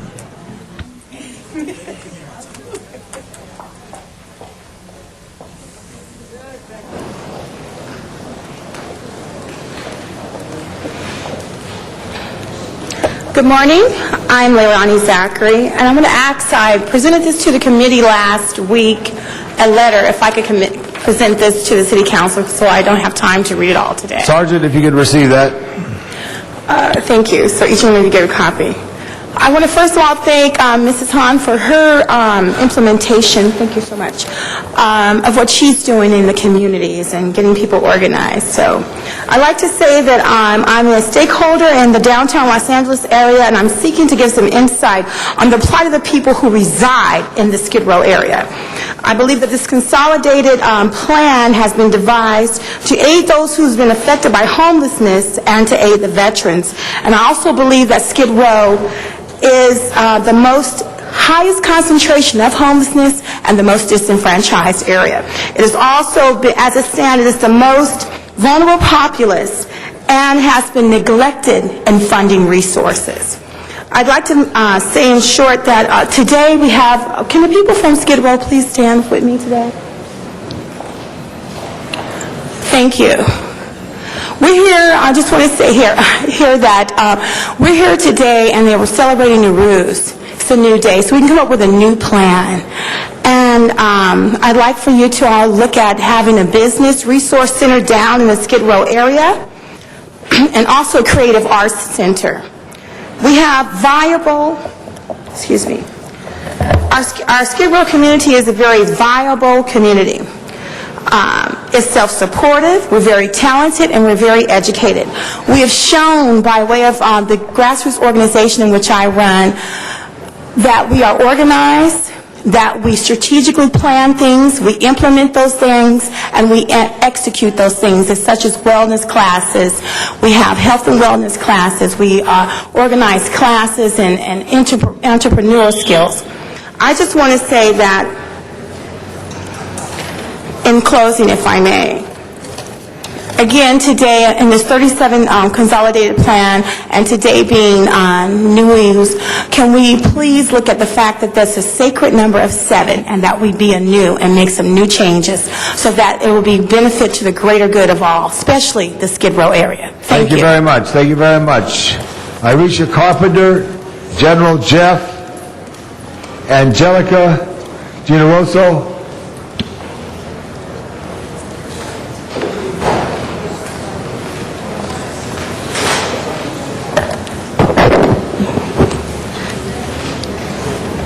Good afternoon. My name is Angelica Generoso, and I represent Jewish Family Service of Los Angeles Home Secure Program. I would like to say thank you to the honorable members of the Los Angeles City Council for your support of Home Secure. Your support in keeping this vital program available to the frail older adults and disabled individuals of the Los Angeles community is very much appreciated.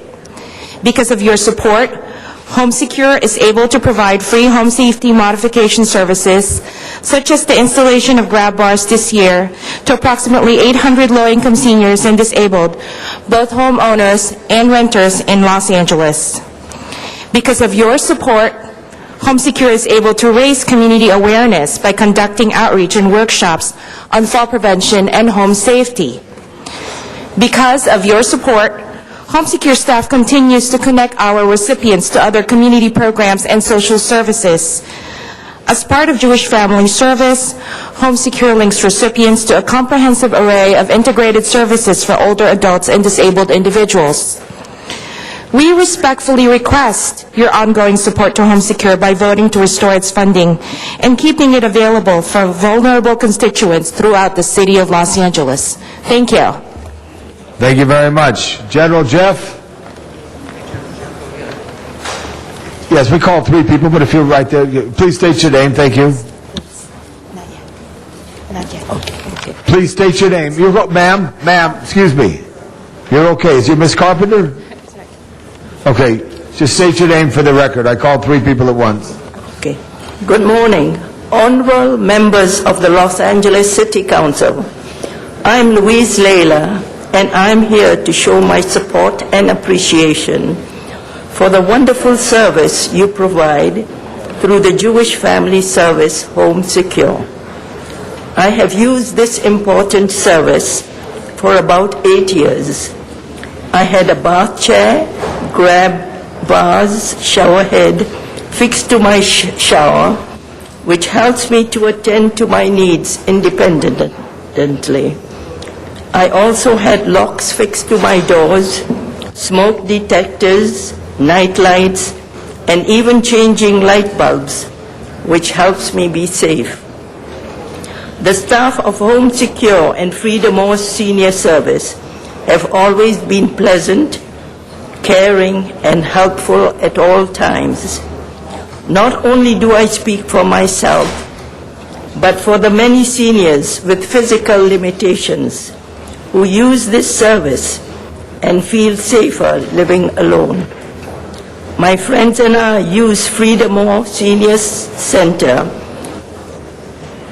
for many years, and Ekenbaum also, and spent at least 3 or 4 times a week exercising, learning educational programs, and other activities.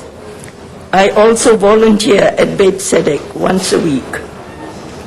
having Home Secure at the Jewish Family Service at the same location as the Enos Senior Center conveniently allows us seniors on a fixed income to use this valuable service, which allows us to live in our homes independently and safe, thus eliminating the exuberant cost of institutions which more likely the government and taxpayers have to bear.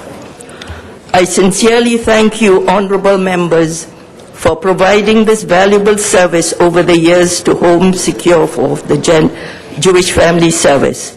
I know I speak on behalf of the many seniors who thank you for your continued support and hope you will keep this Home Secure programs for seniors and the community going. Thank you. Thank you, Louise, very much. I appreciate that. General Jeff? And is there a Carpenter family here after General Jeff? Here we go, General. Thank you, sir. Good morning, Council. My name is General Jeff. I'm a community activist for the Skid Row community. I'm also on the Board of Directors for the Downtown Los Angeles Neighborhood Council. Now, in college, I studied physics, and in physics, we learned about energy. There's negative energy and positive energy. And so the easiest way, anytime there's a lot of negative energy in one place, the easiest way to get rid of that is to create positive energy. Because once you create the positive energy, the negative energy cancels itself out. So I say that to make a correlation to Skid Row. So that in Skid Row currently, there's a lot of negative energy. And so what we need to do is create some positive energy that will automatically cancel out the negative energy. That's why we need that Skid Row Business Center in Skid Row to help the community be able to create opportunities for itself to overcome the negative energy that's there.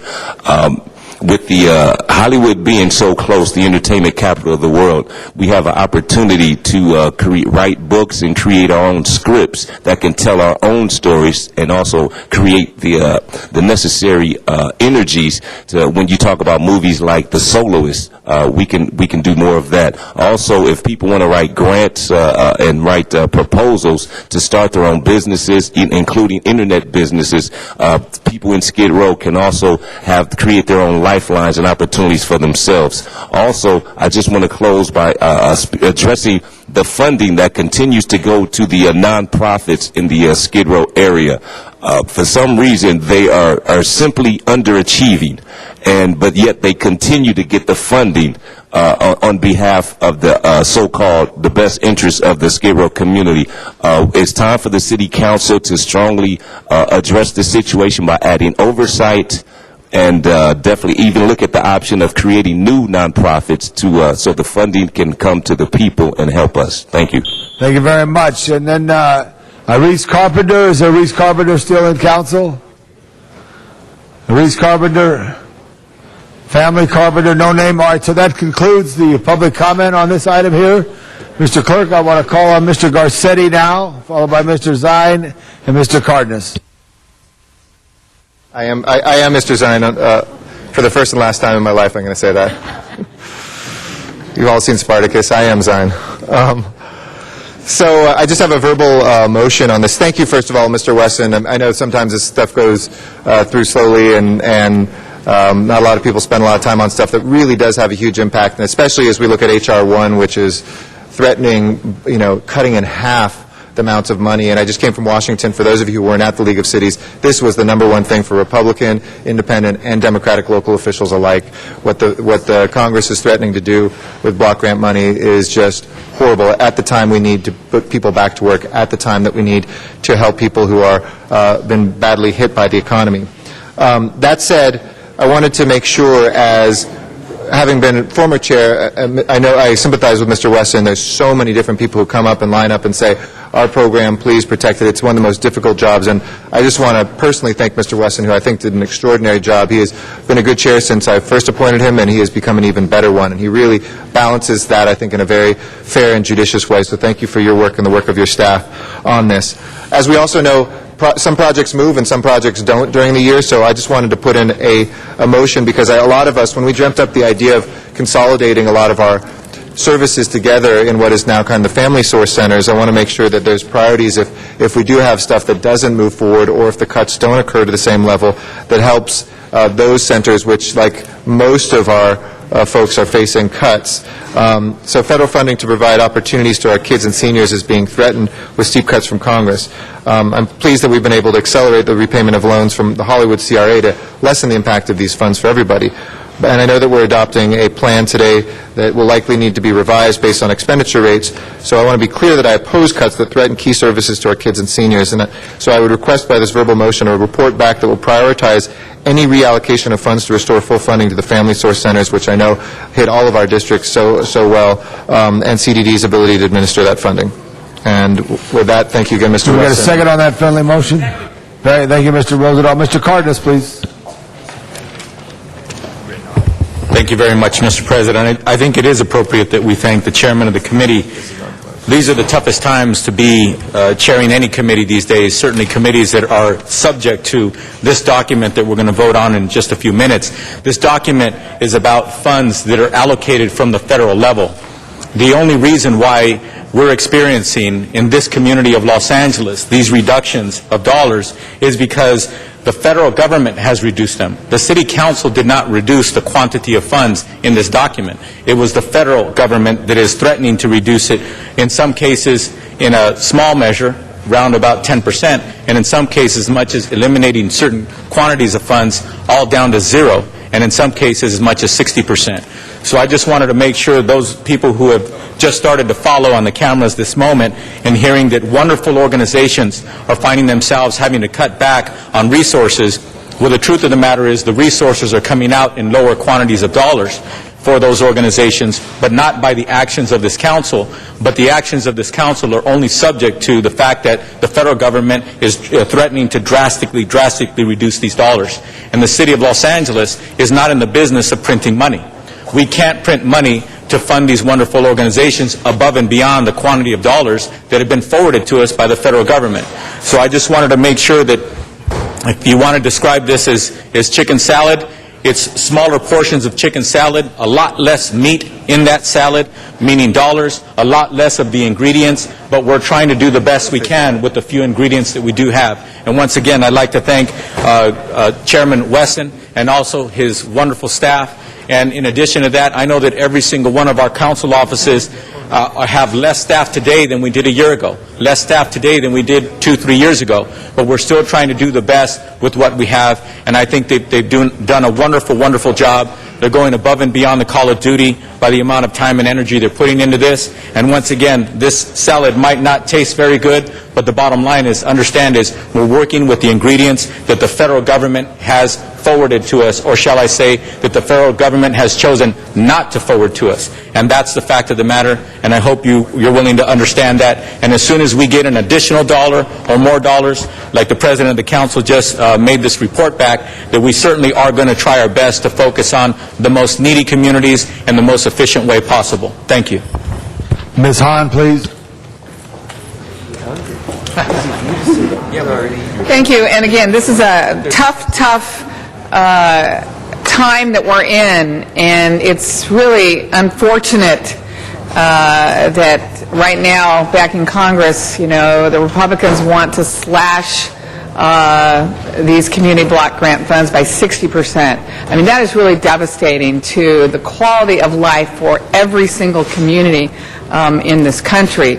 And I just want to say to Herb, you've done such a good job on this plan. I know I've worked with you on a couple of my issues in my district. I'm happy to see the funding for Portec LA, which will go to hopefully revive the economy. It will go to incubate businesses who will begin hiring people, because again, we need to get people back to work if we're going to have this economy recover. And to my good friends in GAP who are down in San Pedro, and I know, Jose, you have GAP in your district, this is an organization that besides really painting out graffiti, cleaning up weeds, they really work to keep our kids out of gangs. And we know that for every gang murder in L.A. County, it costs the taxpayers about $1.6 million.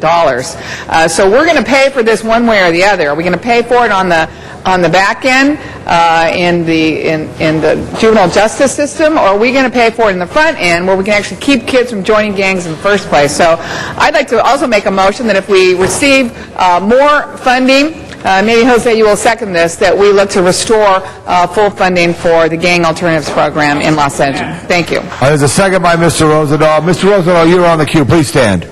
Thank you very much, Mr. President. Appreciate it very much. Can I ask you, Irmo, come on up?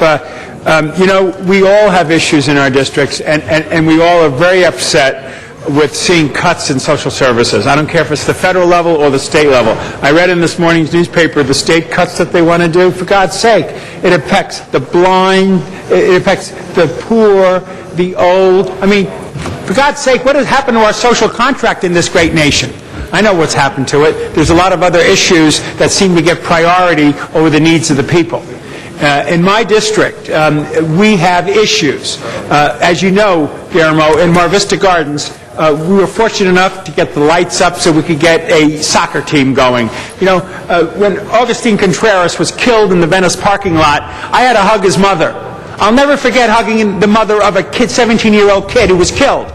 It's killed because the V-13 and the Shoreline Creps and the Culver City Boys and all of that. So I got gangs that come into my district. We get graffiti all over the place, and we have real big issues. So Venice 2000, which has been fighting at least in the Oakwood area and over in the Mar Vista area where Augustine Contreras' life was taken, we want this summer program. We want it in Oakwood Park, which is right there in Oakwood, in the center of an issue where we have a lot of new folks moving in. We got a lot of historic African-American families that have been there for over 100 years, and we got tension all the time, and we got lots of problems. Thank God to Charlie Beck, I got a police force in my district that I've never had before that's focused on the issues in my district. So, I want one of these programs in Oakwood Park, and I want one in Mar Vista Gardens. And I want to know how we can get on the list. And I don't like the lines, well, you didn't have enough killings. Well, one of the reasons we haven't had enough killings is because our community is focused with each other trying to work these issues out. But we do have gangs and we do have issues. Please help me on this. Well, thank you. And I think, you know, you and I have been working hand in hand over the last couple of years to figure out ways to reduce violence in your district. I think you have gone to bat, and I have gone to fundraisers with you to raise money for services that are outside of the gang reduction zone. So I want to start by saying that I share both your passion and your concern, that I value the partnership with your office in developing programming, in I might add that you're a great guy, too. Thank you, and sir. I really appreciate how you've been running the area, but I've got to fight for my friends. I understand. So, and then I just want to make a comment before I answer that it ties into Councilwoman Han's, Councilmember Han's comments. The figures that we use are not the 1.5 million. We use, but it's very relevant.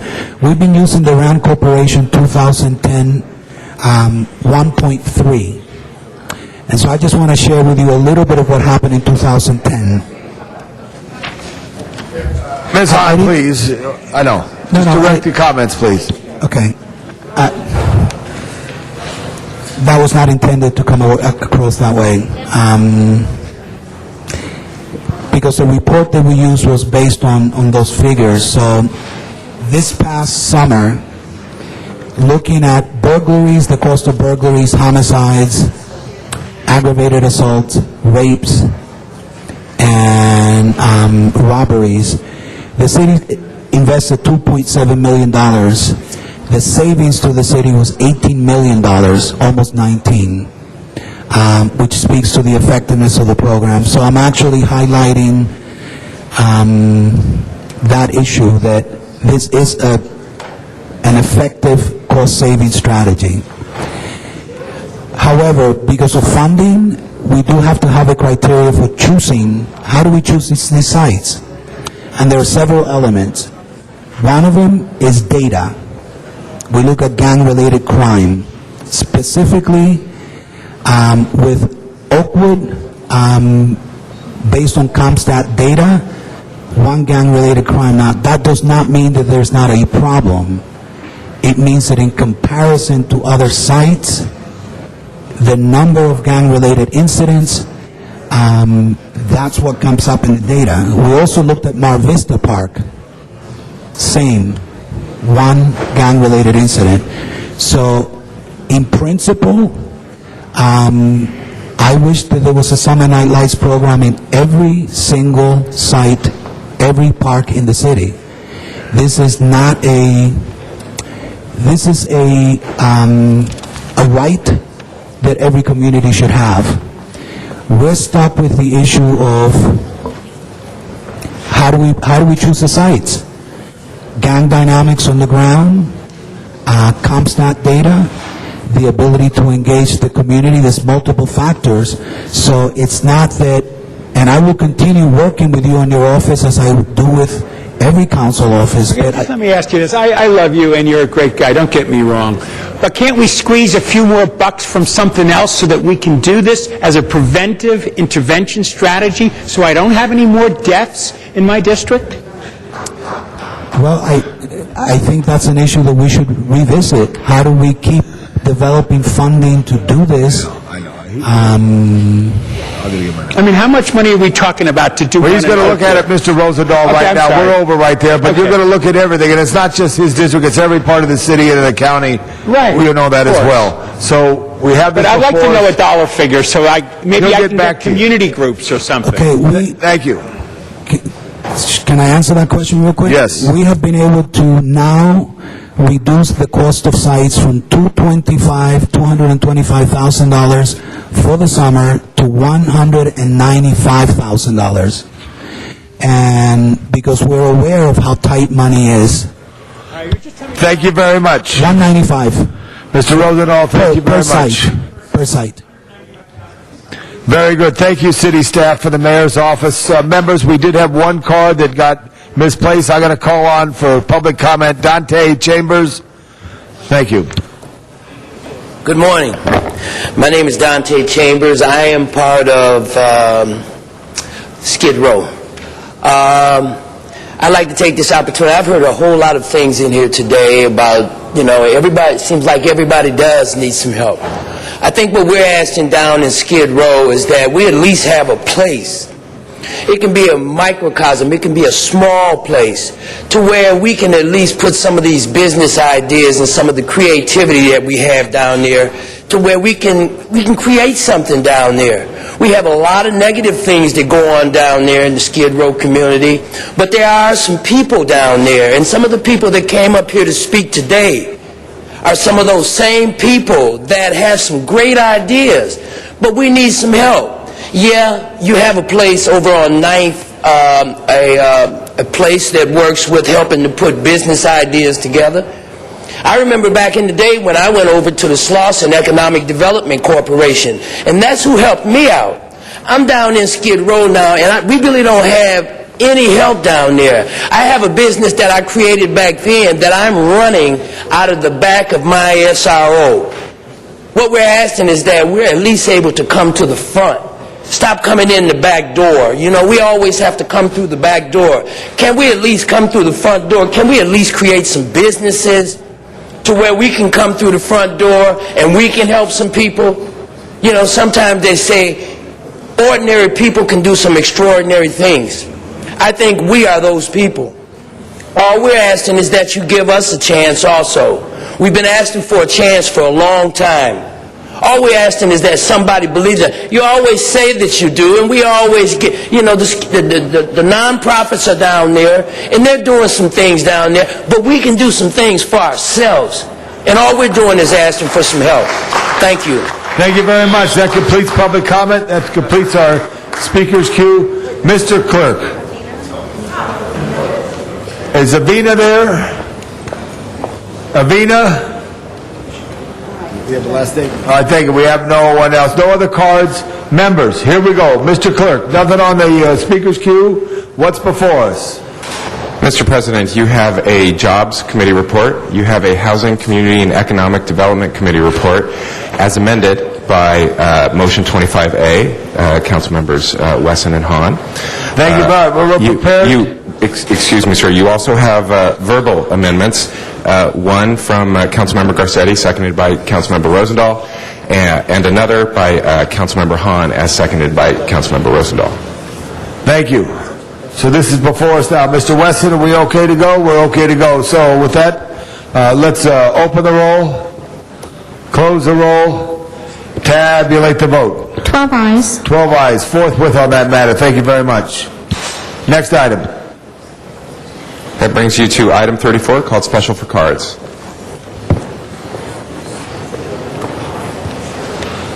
Arnold Sachs.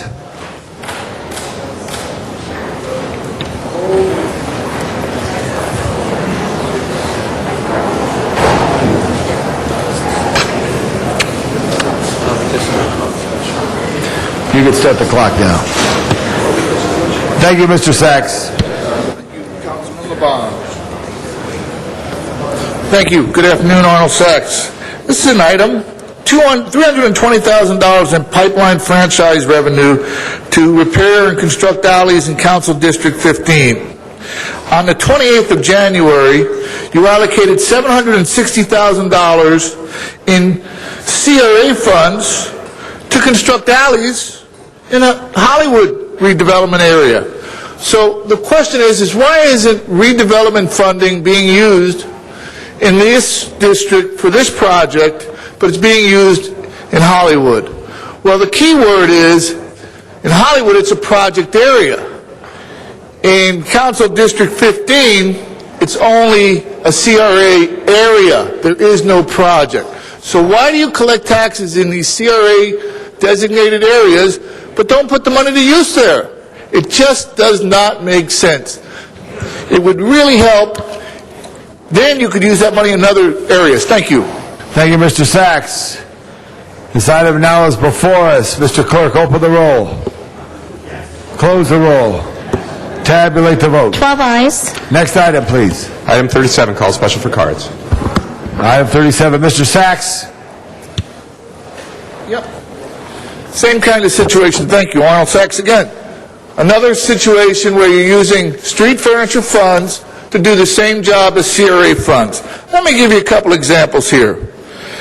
Last week there was an article in Jordan Downs that somebody got killed because cameras weren't working. Yet you allocated funds for cameras to be installed in another district. Here's another example. There were some people here who came to the city council to ask for funds for their senior citizen center. Couldn't get it. But CRA funds were used in the Weingart Center and in the James W. Wood Community Center. Over $1.7 million CRA funds. Why is CRA funds, again, not being allocated for the areas where the CRA funds are collected? Thank you. Thank you very much. All right, no speakers on the queue, no cards. It's, Mr. Clerk, open the roll, close the roll, tabulate the vote. 12 ayes. Next item, please. That brings us to item 39, called Special for Cards. Mr. Sachs, you have 1 minute. Yep, that's all I need. Thank you. Thank you again, Arnold Sachs. This regarding a lease. Now, my question regarding the lease portion of this item is, if the people are leasing the space, they're not responsible for a property tax. I'm assuming that would be the correct analogy, because, for example, the people at LA Live, AEG, want to tear down the convention center, build a stadium, which they'll lease from the city. Well, if they lease it from the city, then they won't be paying property tax. Now, we just heard everybody get up and talk about how the federal government is cutting funding for city programs. But if you don't collect property taxes because the property is leased, then you don't have general funds to run programs. And that's not the federal government. Thank you very much, Mr. Sachs. This item is now before us. Mr. Clerk, open the roll, close the roll, tabulate the vote. 12 ayes. Thank you. And as the President of City Council, I want to call on Lavina Perkins right now for public comment in general terms. Thank you. Hi, good afternoon. I just want to speak on behalf of the CRA. Lavina, pull in the microphone. Can you hear me? Can you hear me better? My name is Lavina Perkins. I'm a small business owner in Watts. I'm a resident and I've been there for 31 years. I was kind of disappointed when I was told that the CRA was closing, and we've been looking for better places in Watts, up and down Watts. So when I found out that they were closing, I got kind of concerned. And development is a great thing for us. We've been waiting for that for a long time coming. And I just wanted to say that Watts is a long-time dream, and the CRA has created new social opportunities and a lot of stuff going on for the residents. They gave us the opportunity to come out and support us, and I just want to say, please don't close them down. We need them for new development. Our kids, our children, we need better places and stuff to play, and parks and skate parks, and we would love to see that in our community for Watts or better. We want a museum or something, or our black community can walk around and feel safe and be around. And I'm right there. I've been here for 31 years, and I'm from the Jordan Down. I lived in the Jordan Down projects, and it's something that we need, a development, safe development. Lavina, thank you very much for your comments. Did you go to Jordan High? Yes, I did. I graduated there in 90. Good job. Go Bulldogs. Thank you very much. Ms. Hahn, real quick. For speaking, and to know that just because we're going to get rid of CRA, we're not going to get rid of that shopping center. And the Martin Luther King Shopping Center in Watts is a key part of the economy, of the center of services for the people. I remember when it was built, and we're going to make sure that it stays open and that it gets improved for the whole community of Watts. Very good. Very good. Thank you very much. Now, Mr. Clerk, what's before us? Mr. President, before council now is Special 1. I believe the city attorney is going I want to order the city findings. attorney to state the findings. Yes, sir. Due to the council recess, this is the first council meeting since March 9th. Just yesterday, the CRA Board of Commissioners acted on approvals for a clean technology facility at 2425 East Washington Boulevard. Immediate council action is required before the state legislature acts next week on the contracting authority of redevelopment agencies. Council must first make findings pursuant to Government Code Section 54954.2 before considering the substantive motion.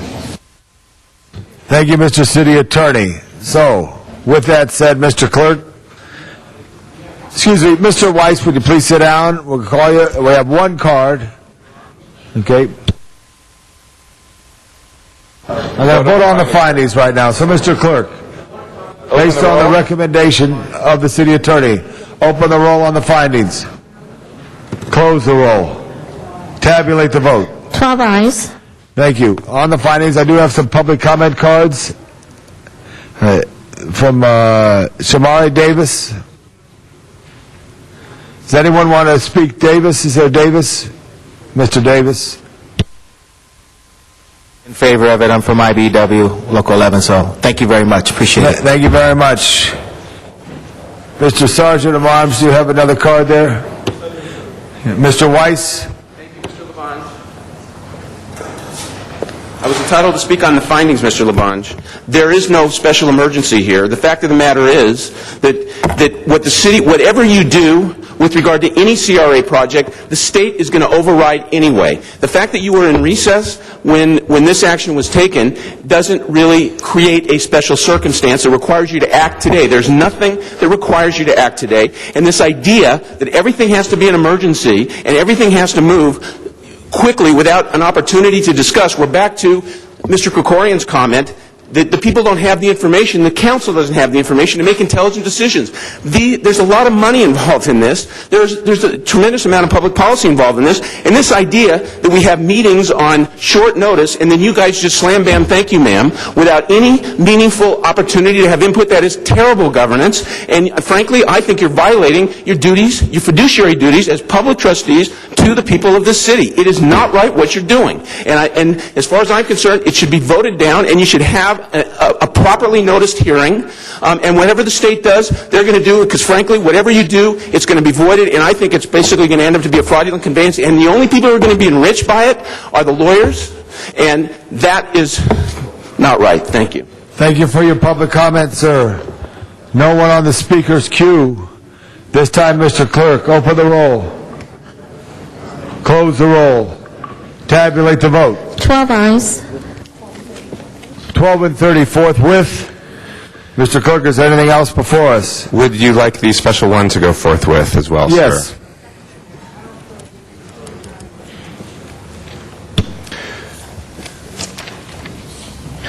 Mr. President, Council has motions for posting and referral. So posted, so referred. There any announcement, members? Excuse me, sir. There are excuses on the desk. Councilmember Parks requests to be excused on April 1 due to city business. That meets council policy. Move for a vote. So ordered. And Councilmember Labange requests to be excused on September So 30th ordered. due to city business. That meets council policy. The desk is clear. Any announcements? I'm going to turn the meeting back to our president, Mr. Garcetti. If I can ask everybody to please rise if there's not any announcements for our adjourning motions. Oh, announcement, Mr. Alarcon, in the meantime? Yes, council members, I just want to announce for the people in the San Fernando Valley that between 9 a.m. and 3 p.m. Tomorrow at Hanson Dam parking lot on Osborne in Pacoima, there will be a hazardous waste event that will allow you to bring your used motor oil, used oil filters, and electronic waste. So if you want to get rid of all that stuff that's cluttering up your garage, please feel free to come to Hanson Dam tomorrow between 9 and 3 p.m.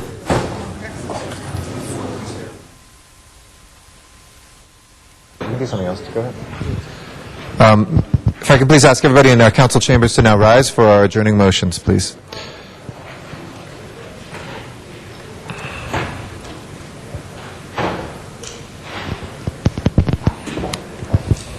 Thank you. I'd like to recognize Ms. Hahn first. Thank you. Colleagues, I have a few this afternoon. I'd like us to first adjourn in the memory of my neighbor, Matthew Stephen Bozan, who passed away on March 7th. He was only 27 years old. He was born in Harbor City. He was a lifetime resident of San Pedro. He attended Holy Trinity School and graduated from Palos Verdes High School in 2001. He worked for the Palos Verdes Unified School District as an aide in special education at Mayor Catalina Elementary School, and he also worked part-time as a casual longshoreman. He's survived by his loving and terribly grieving parents, Cecilia and Robert Bozan, his Aunt Elizabeth, his uncle Stephen Bo, his Aunt Francie, Teta Madeline, and numerous cousins. He had a memorial mass yesterday in San Pedro. We will miss him very much. I'd also like to adjourn in the memory of Pastor Billy Ingram, who passed away at the age of 58 of a heart attack while sleeping. He was the founder and pastor of Maranatha Community Church. He was born in Florence, Alabama. He moved with his family to Los Angeles in 1956. He was a graduate of Morningside High School in Inglewood, where he was a standout basketball player and received a full scholarship to the University of Oregon, where he excelled both athletically and academically. He transferred to Biola University after receiving the call to ministry, and he graduated there in 1975 with a bachelor's in biblical studies. He married his first wife, Marguerite, and to that union was born 3 children. Pastor Ingram was a charismatic speaker who had a unique style of insightfulness, engaging and inspiring. He was known for his philanthropy and had an abiding concern for youth and provided scholarships to worthy and needy students in the community and congregation. He's survived by his wife, Salumbra, 5 children, Billy, Marion, Karis, and twin 9-year-old sons, Samuel and Solomon, his brother Michael, 3 sisters, Stacy, Tanasa, and Stephanie. His services will be held Saturday, March 19th at 10 a.m. at Maranatha Community Church. I'd also like us to adjourn in the memory of Thomas Ponce, who passed away at the age of 86 on March 11th in Wilmington. He served in the U.S. Army during World War II in the historically acclaimed 2nd Armored Division, Hell on Wheels. He was one of the Patton Boys. He received 5 battle stars for his participation in the invasion of Normandy and battles of northern France. After being discharged honorably from the service, he moved to the Wilmington community to settle down. He's the proud father of Michael Ponce, who has served as an officer for Local 63 of ILWU and has also been one of the commissioners on the Area Planning Commission. He's survived by his wife of 58 years, Rebecca, 6 sons, Richard, Fernando, Tommy, Tony, Michael, and Mondo, 2 daughters, Catherine and Becky, 28 grandchildren, 17 great-grandchildren, and many nieces and nephews. Thank you very much, Ms. Hahn. Do we have other adjourning motions? Mr. Labange. Members, I'd like to ask we adjourn in memory of Ms. Connie Garcia Gomez. Mary.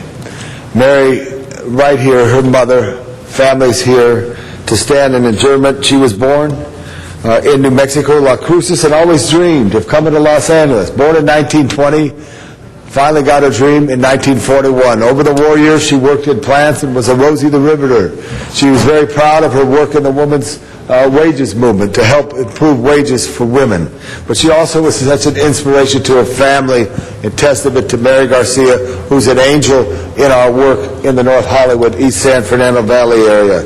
She loved this city. She loved all its history. She loved Broadway downtown. She loved the $1 Million Theater, and she truly had a very fond thought of our city. Her motto was to have is to believe you could do it and you will. She loved her family as well and raised 6 beautiful children. So I ask we adjourn in memory of Corinne Garcia Gomez. Thank you very much. Thank you. And members, also I ask all members for that as well as all members for James Hadaway. Some of you may remember James Hadaway, who was the head of our park system. And he lived to be 82 years old. He lived in his retirement years in the South Bay. He was married to his wife, Newell, for over 63 years. When he was here, he was picked by Mayor Bradley to change the park department, take a directional change. And at that time, Prop 13 was just passing, and he had to be very creative as he really focused on inner city parks and did have a great love of trying to improve our city park system. I ask we adjourn in memory of James Hadaway, former general manager, Los Angeles Department of Recreation and Parks. Thank you. Mr. Kretz. Thank you, Mr. President. I'd like to ask that we adjourn in memory of Mary Lyle, the mother of Joel Lyle, who serves as a staff member of mine and a longtime good friend. Mary Lyle was born on April 24th, 1919 in Chicago, and she passed away peacefully in her sleep on Saturday, March 5th. She is predeceased in death by her husband Milton, her daughter Ravina, her grandson William, and she is survived by her son Joel, his wife Rhonda, son-in-law Norman Lewis, 5 grandchildren, 8 great-grandchildren, and 1 great-great-grandchild. Mary touched everyone's life with her love and kindness and will be dearly missed. Like her favorite song, Smile, she brightened everybody's day with a smile. She had a special gift of making people feel like they were important to her. She loved unconditionally, and whenever she would see someone she knew, her face would light up, and she would sincerely say something very nice to them about themselves, making them feel appreciated and cared about. And needless to say, everyone who knew her loved her in return. Mary was particularly thrilled by her son's public service, both as a council staffer and as a board member of his Granada Hills South Neighborhood Council. Joel is a wonderful testimonial to her as well as to our city. In adjourning in the memory of Mary Lyle, we recognize her lasting contributions as a mother, and we celebrate her selfless ways and her joyous attitude. Thank you, Mr. Kretz. Are there any other adjourning motions? I know Mr. Krikorian mentioned and Mr. Labange had as well, but our ongoing thoughts for all the victims in Japan as well. and thank the city employees that are assisting in every way they can with that. Mr. Gregorian? Japan, I want to give a very great recognition to Jan Perry, who, along with Bernard Parks, led a effort here at the City Hall with the American Red Cross, and also Ms. Perry thought of to bring the Red Cross to the Irish parade late in the afternoon, which then all the Irish threw their green into the barrels, which helped make a community effort. We stand with the people of Japan at this tragic moment of a natural disaster and all, and also with the mind that we also should be prepared as we live in this very, very same zone.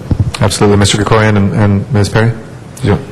Thank you, Mr. President. I just wanted to add to Mr. Labange's comments that while we all stand shoulder to shoulder with the people of Japan and grieve with them, we're also standing with them in the acts of heroism that they're demonstrating in recovering from this great tragedy. And Ms. Perry's efforts and the efforts of so many others in this city are an example of that. And I'm very proud on a personal level that my cousin, who is a county firefighter, is among those with the Urban Search and Rescue Team who are in Japan right now trying to save victims within that rubble. So it's just another example of the everyday heroism that our first responders demonstrate, not just for us, but for people around the world.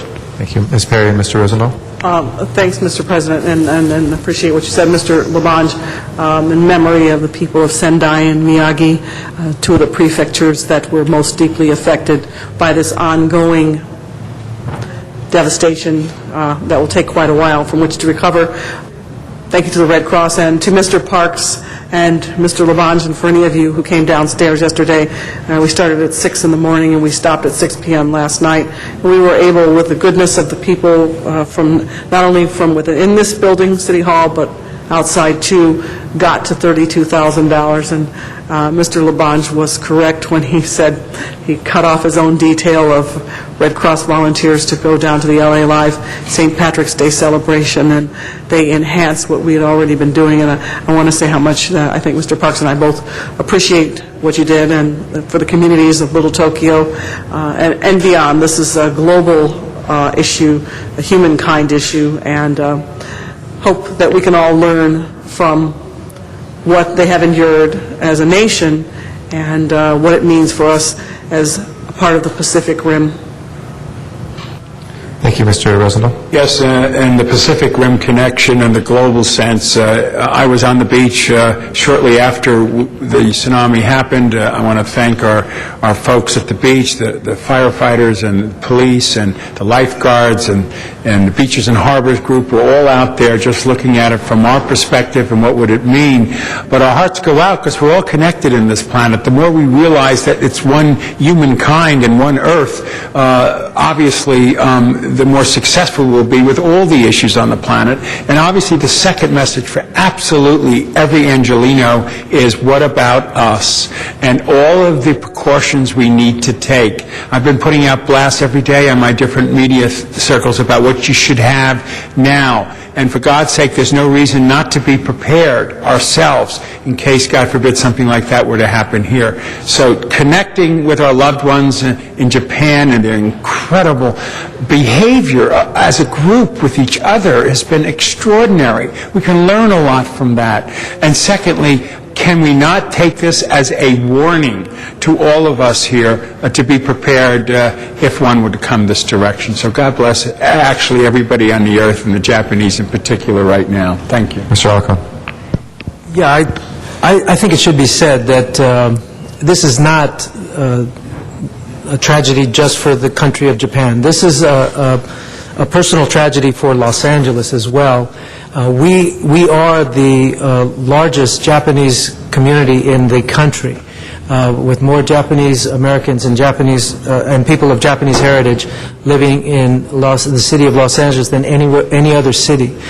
We have 289,000 tourists from Japan every year. We educate 1,000 Japanese every year in our schools that go back to Japan. We have an incredible trade investment that is exchanged between Japan and Los Angeles, $48 billion in two-way trade with Japan. And so it is absolutely critical that we understand that, for example, just yesterday, my brother's very good friend, Shig Chiba, who works with his family to run the Chiba Japanese restaurant in Sun Valley, told me he lost 4 of his cousins the bodies were found, and he was struggling to find 3 other cousins that he had just visited this summer and visits regularly. He was born in the Sendai area, in the northern part of Japan, not directly in Sendai. And so this is not just their tragedy, it is our tragedy.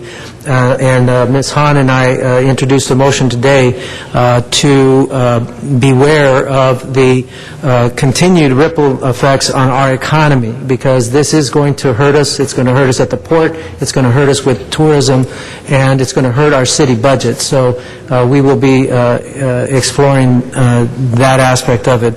But the human tragedy itself is something that the people of Los Angeles, particularly those of Japanese heritage, connect to directly. It is our tragedy as well. Thank you. Any other further comments? If not, Mr. Clerk, will you please call the roll?